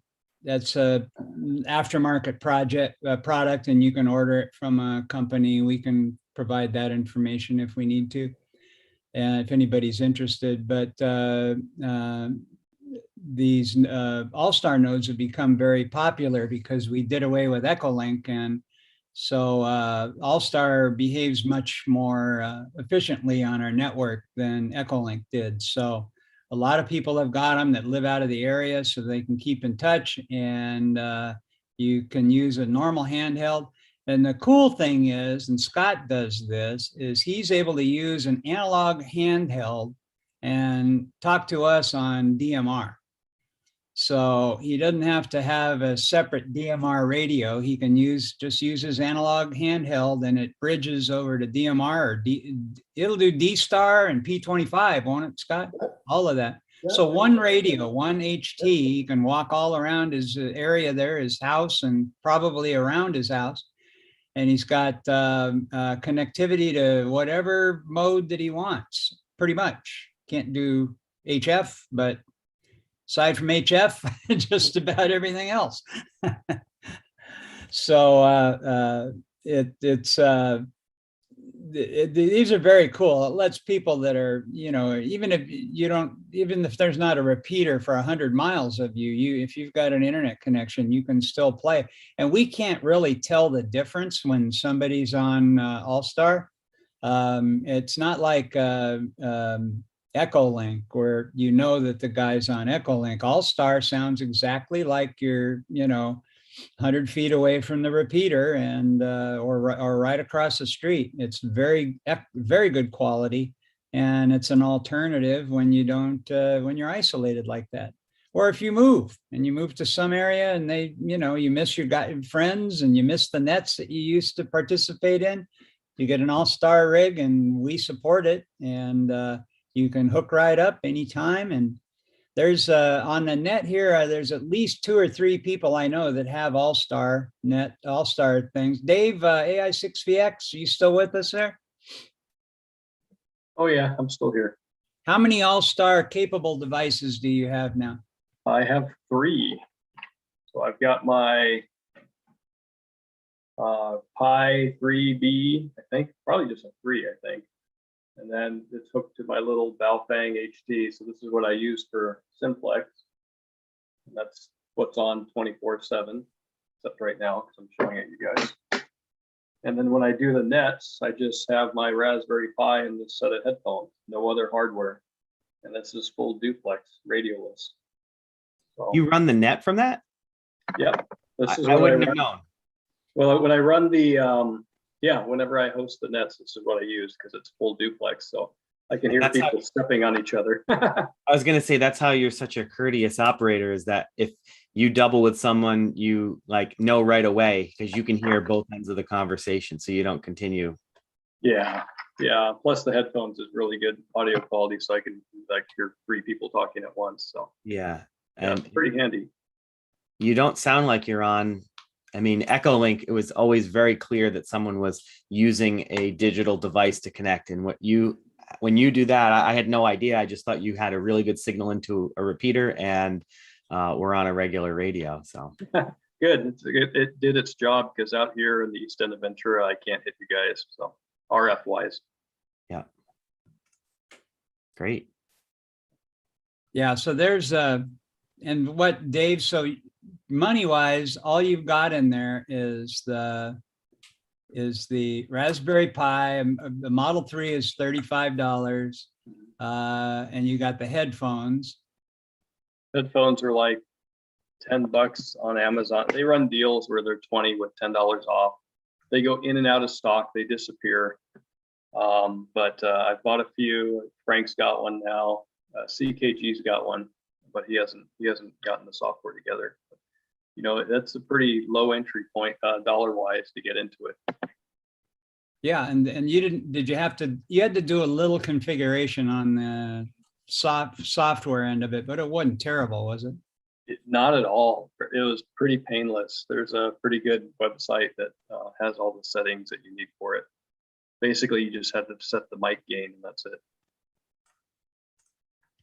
So Dave was able to build something for what you probably have less than $50 in it, right? Yeah. Well, when I bought these Raspberry Pis, they're so cheap. I don't buy one. I'll buy like 4 or 5. Yeah. You can't just have one. Yeah, exactly. So I've got one running my seismograph. I got one running Pi-hole. I've got 2 running ADSB. And so I already had it. So essentially for me, that was free, but otherwise it'd be $35. And then the headphones were $10. And that gave me the radioless duplex, All-Star node. And then, but first I built actually the second unit I built was the radio-based one. And this little Baofeng 70 centimeter, 16 channel radio is like 2 for $20 or something. And so I just hooked the wires up to my Pi. There's a little USB sound card adapter that plugs in here that is a whopping, I don't know, like $5. You do have to solder and modify this, so it's more complicated than the headphone thing that I showed you. But $35, $5, 2 radios for 20. When you hear me simplex, this is what I'm on, what I'm participating in. That's not when I'm running the net.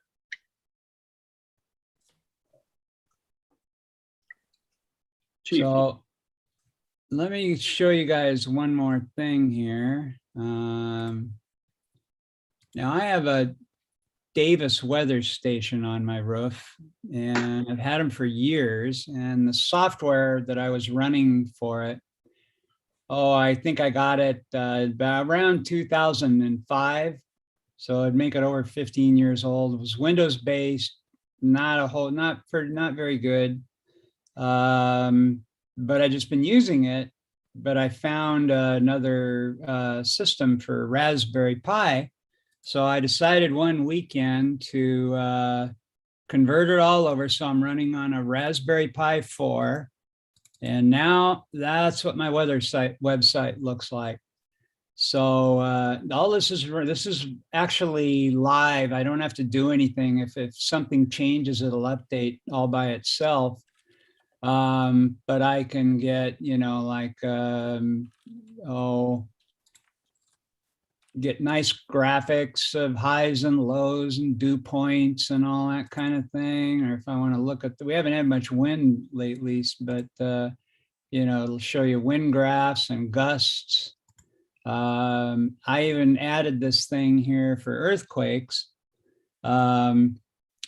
So it shows me I actually geofenced it in an area mostly along the Pacific coast from Washington down to lower Baja, and then out in about 300 miles and out about 100 miles. And so I'm getting earthquakes from that, and I can go back and look at all the recent earthquakes. We can see there was a 4.2, 97 miles from here in LA. That was during the net too, by the way. Huh? That was during this net. Yeah, it was during the net. My alarm went off here. Of course, we haven't had any rain. Our rain season starts in September, but we really haven't had any, just drizzle. So that's about all you see there. But it's got all kinds of fun things you can do here. Now I have another Raspberry Pi, which also runs my seismograph. Hey, Brian, can I ask a question real quick? Yeah. Is that a wireless link to the weather equipment, or is it a Cat5 feed? No, my weather equipment is wireless. Okay, thank you. So this is, let me make that reload.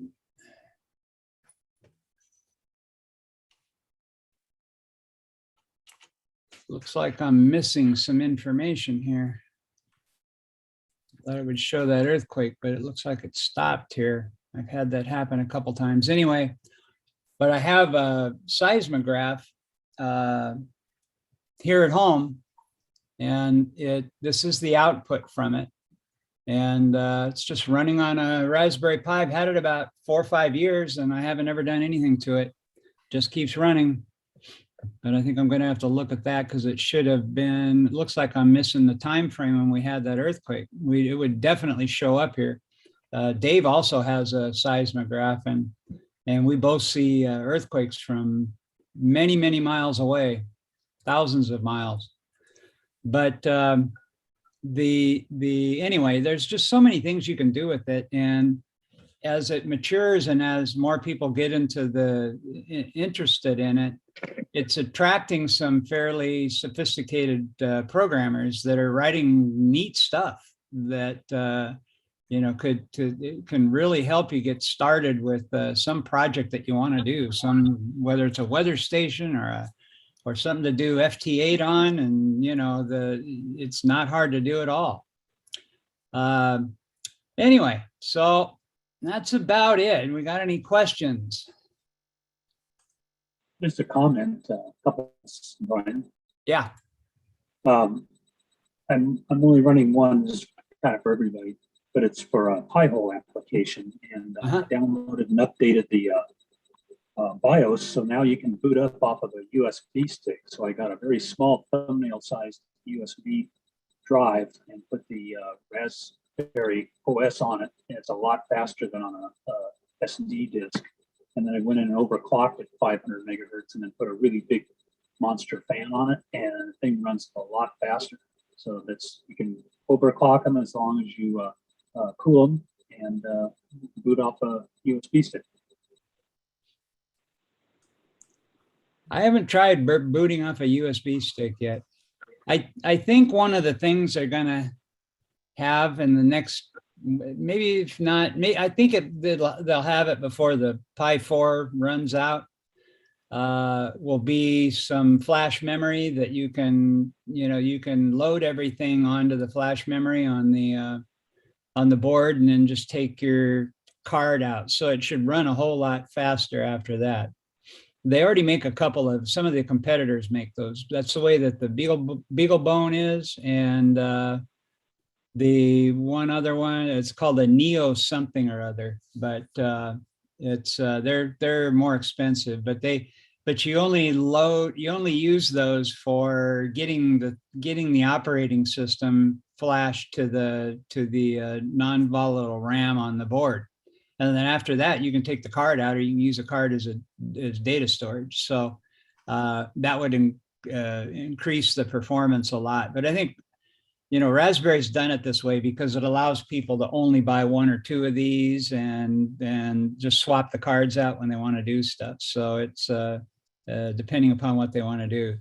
But there are more and more people that are using these for single tasks and specific purposes that they'd really benefit from having onboard, the equivalent of an onboard hard disk drive. Anyone else have any questions? I have a comment if you can hear me. I don't know if my audio is finally working. Yeah. Wow. I had to dial in. My audio won't work in my Zoom application, and it will not work in the web browser either.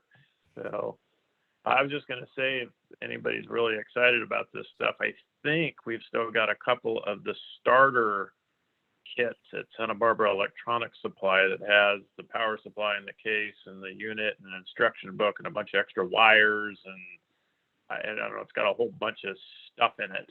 I ordered a couple of them, and they might still be there. I'm not sure, but just thought I would throw that out in case somebody's itching to get one immediately. Sometimes those starter kits are good if you're just starting out, because I haven't seen that. I don't know which one you have, but some of them, they have step-by-step projects in a little book, and they give you everything that you need, like some resistors and some jumper wires and some LEDs and other things, so you can make some little projects, and tells you how to do it. Yeah, I think that's exactly what this is. I'm trying to remember the name of the guy that put it all together. He's got a company. I think he's Michigan or the southeast part of Canada. I just can't remember. It's in a yellow. Oh, it's Canakit. I think it's Canakit, if you've heard of that. Yeah. Yeah, they're the ones that make most of the kits, and they're pretty good. They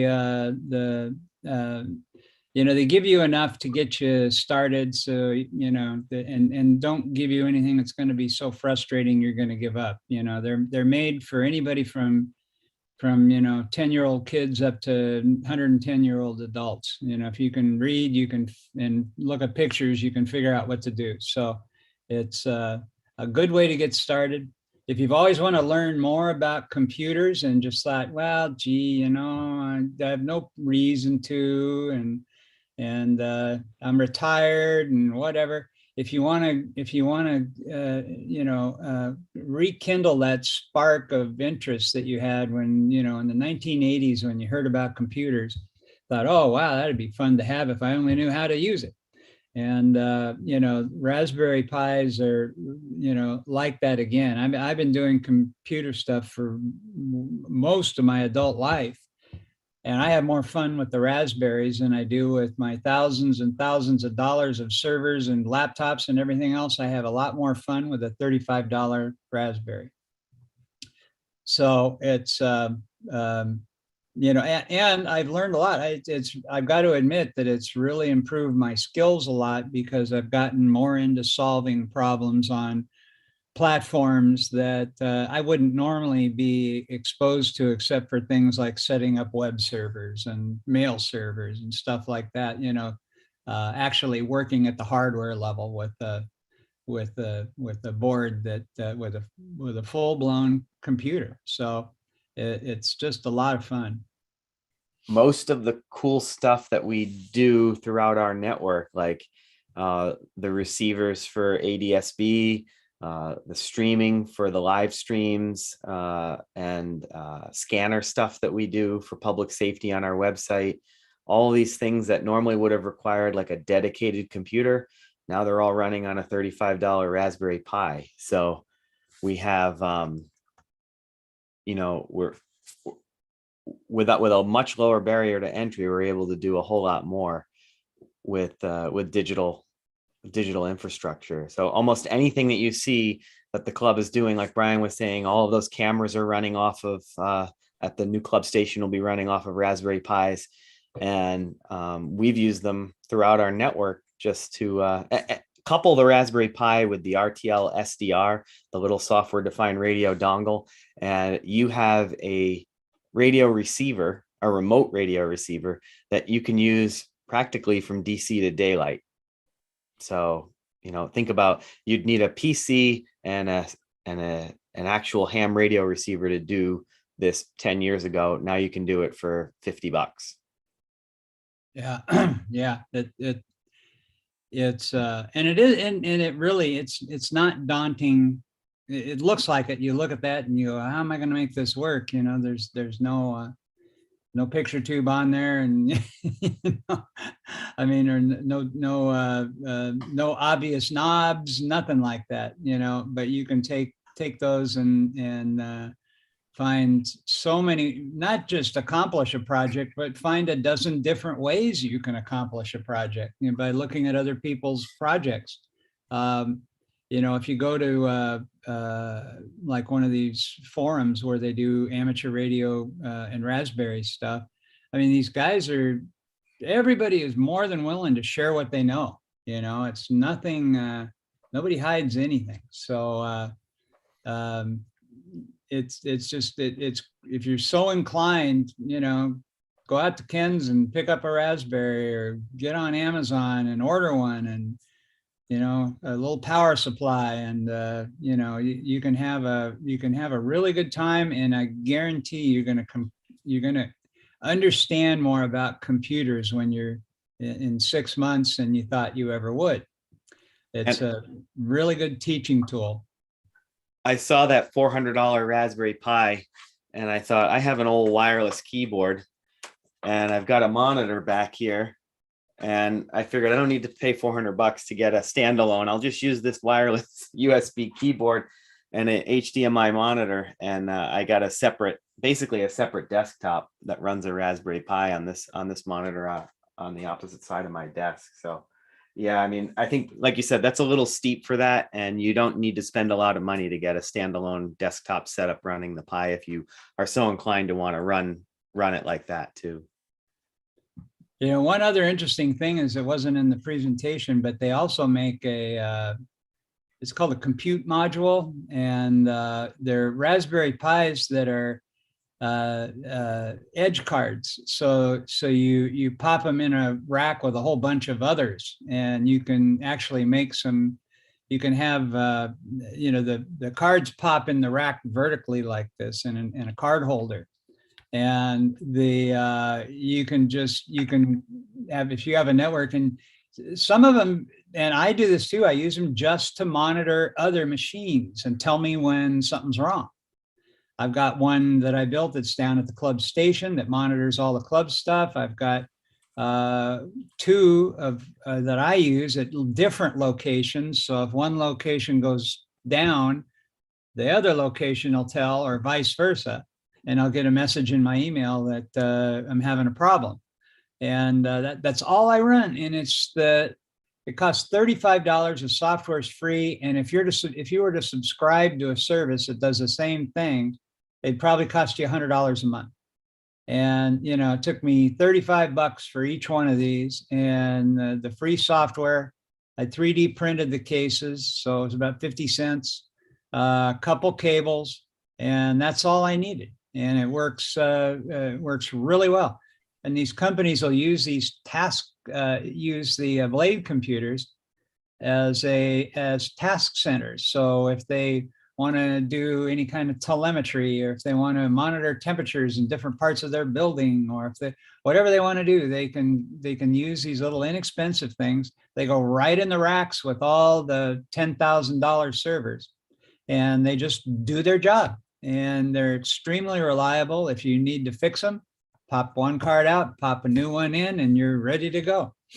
So anyway, if you, and there are several people in the club with enough expertise that can help, you know, if you decide to get into it and have questions. So we even answer questions about these on the Tuesday night nets. So if you want to find out how to perform something with a Raspberry Pi or get some ideas, you'll be sure and get some answers. Anyway, it's just fun. Any other questions? Yeah, I found that sometimes the 3B Plus and the 4 models can run a little bit hot. And so I got into installing cooling fans. And so here's a cooling fan. This one just plugs into those GPIO pins and will keep your, and this kind of mounts onto the heatsink of the board and keeps it cool. This one's in my hands right now because I got into API-C ones, which automatically turn themselves faster and slower to regulate the Raspberry Pi temperature, you know, to a desired temperature. So I found, especially with the Raspberry Pi 4, having these little fans in there really helps a lot. And it was a fun project too, working with the GPIO pins, setting up the fans so they turn on and off and keep the Raspberry Pi cool. That'll prolong the life of the thing. And it's also a fun project. Yeah, there's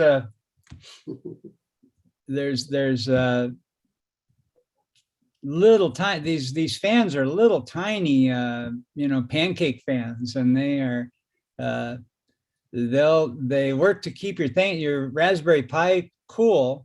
It's not that you have to have them. It's good. The newer ones, the hotter ones, you want to have it heat sink or a fan or something to try and cool them down. They'll run better. They're not going to break it. They're, you know, they build these things real tough, and I've never heard of anybody breaking one, but because of heat. But if you make a good attempt at trying to dissipate the heat, it'll run faster. The Raspberry Pi will lower its speed automatically if it gets too hot, so to cool it off. So by running a fan, it'll run at peak performance all the time. Any other questions or comments? All right. Well, thank you all for coming. And thank you. I don't know who said that. Oh, there he is, Michael. I guess that's about it. Anybody have any other business they want to bring up? Yeah, I was wondering, someone who checked in this morning, and I thought maybe it was Michael RQV, said that he was suffering from COVID. And that was Mike K6QD. Oh, okay. I heard the Q. I guess that was okay. I'll look for him on the net and maybe ask him. I was going to ask if he'd had the vaccination and was maybe going to have a less of a problem because of that. But anyhow, just was curious. Yeah, I heard it. I didn't want to ask him, but I'm sure. I think we'd be interested in although in a way I don't want to find out. Yeah, nothing you can do about it if he was vaccinated. Yeah, denial is not just a river in Egypt. Yeah. Well, I am not now, nor have I ever been a computer guy. All my years, electronics never have been interested in computers. Well, That's here's a your shame. chance. Huh? Here's your chance. Yeah, I know. I still have a full plate, but I think it's great that it's opportunities out there for the rest of you. So go ahead and knock yourselves out. Have a good time. And I'll just, you can tell me about it. All right. Well, I really enjoyed it, and wanted to listen to the end. Although I don't think I'm going to become involved with it, and I'm way beyond the years when I was involved with computing in its early days. But but it was fascinating to hear, and I really appreciated and enjoyed the whole presentation, Brian. That was great. Thanks. Thank you, Doc. Well, we'll be down at the club station tomorrow, so come on in. And there's a VE session tomorrow at Impulse. So I'm one of the VEs tomorrow. And if you know anyone who is thinking of upgrading or getting their license, walk-ins are welcome. And it'll be the second person. John, is that a Norden bomb site in your image, your virtual background? Yeah, that's the front window of the Yankee Lady B-17. Is that right? I thought I'd been in the B-17 in the 909, and I didn't recall that it was a clear plexiglass like that. I thought it was windowed, but I didn't recognize it as a B-17, although I've flown in the nose of one. Yeah, I did that at Oshkosh. Well, my son-in-law flies them down at Camarillo. And also in Palm Springs, they've got a group of them, and he flew in the 909 until it crashed in Connecticut and killed about half the people on board, I guess. But he flies the B-25, the B-17, the B-24, and recently just qualified in the C-47, DC-3. So he and my daughter were down there last weekend. She flew in an AT-6 with one of the other pilots, flew in formation with several of the other planes. They had a lot of fun. That's pretty cool. Yeah. Yeah, I went to Oshkosh and rode in a B-25 on a Tuesday and a B-17 on a Wednesday and came back home on Thursday. So it was a good trip. Yeah. Well, my last ride is going to be in a B-25. I've already signed up to have my ashes scattered all over the ocean from a B-25 when it's time to leave. There you go. All right, everybody. Well, have a good weekend. Hope to see you down. I'm going to go out and look for bears. If you saw that in the Ed's hat or anything like that, I'm the one that sent in one of the pictures of the bears. Bear. We got a bear in our neighborhood. And, well, he'd love a Raspberry Pi, wouldn't he? Oh, there he is. Yeah.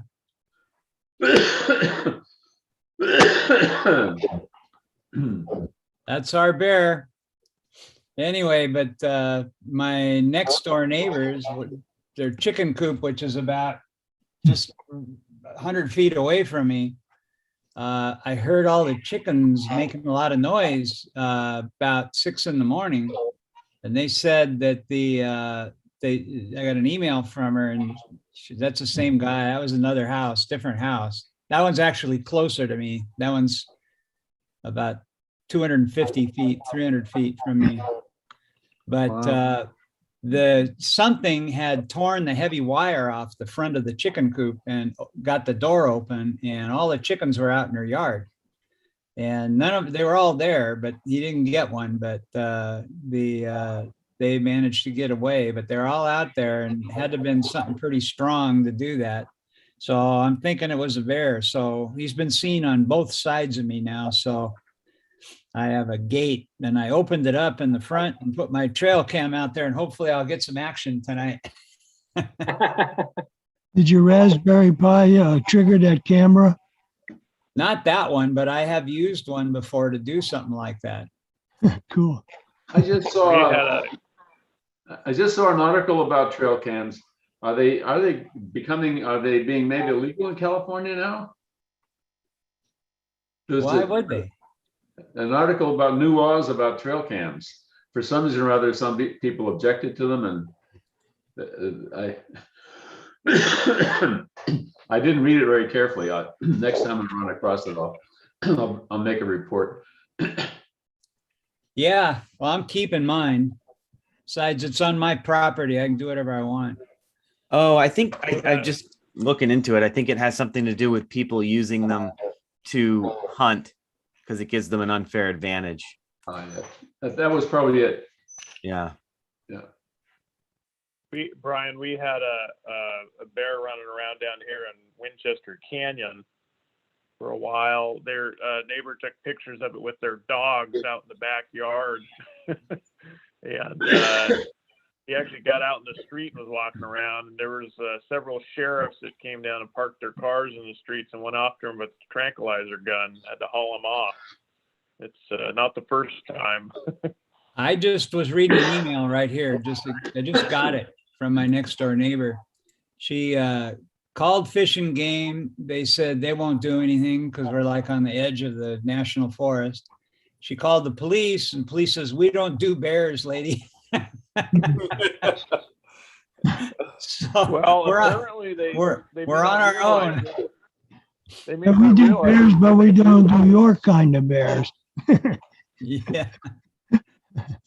They were out here. It was sheriff or someone. Maybe it was SWAT. I don't know, but they were out. I think it was regular old police. They're out here with their. I think it was a tranq gun. So, but there were several of them. I don't think they're coming this time. Well, sheriffs are probably better equipped to deal with it than the city cops. Yeah, that's a good point. They're all sheriffs out here in Goleta. So. Yeah. All righty. Well, let's get out of here then. Thanks again for coming, and y'all have a good weekend and stay Good safe. presentation, Brian. Very good. Thank you, Daryl. Very good. Okay, over and out. Thanks, Brian. 73.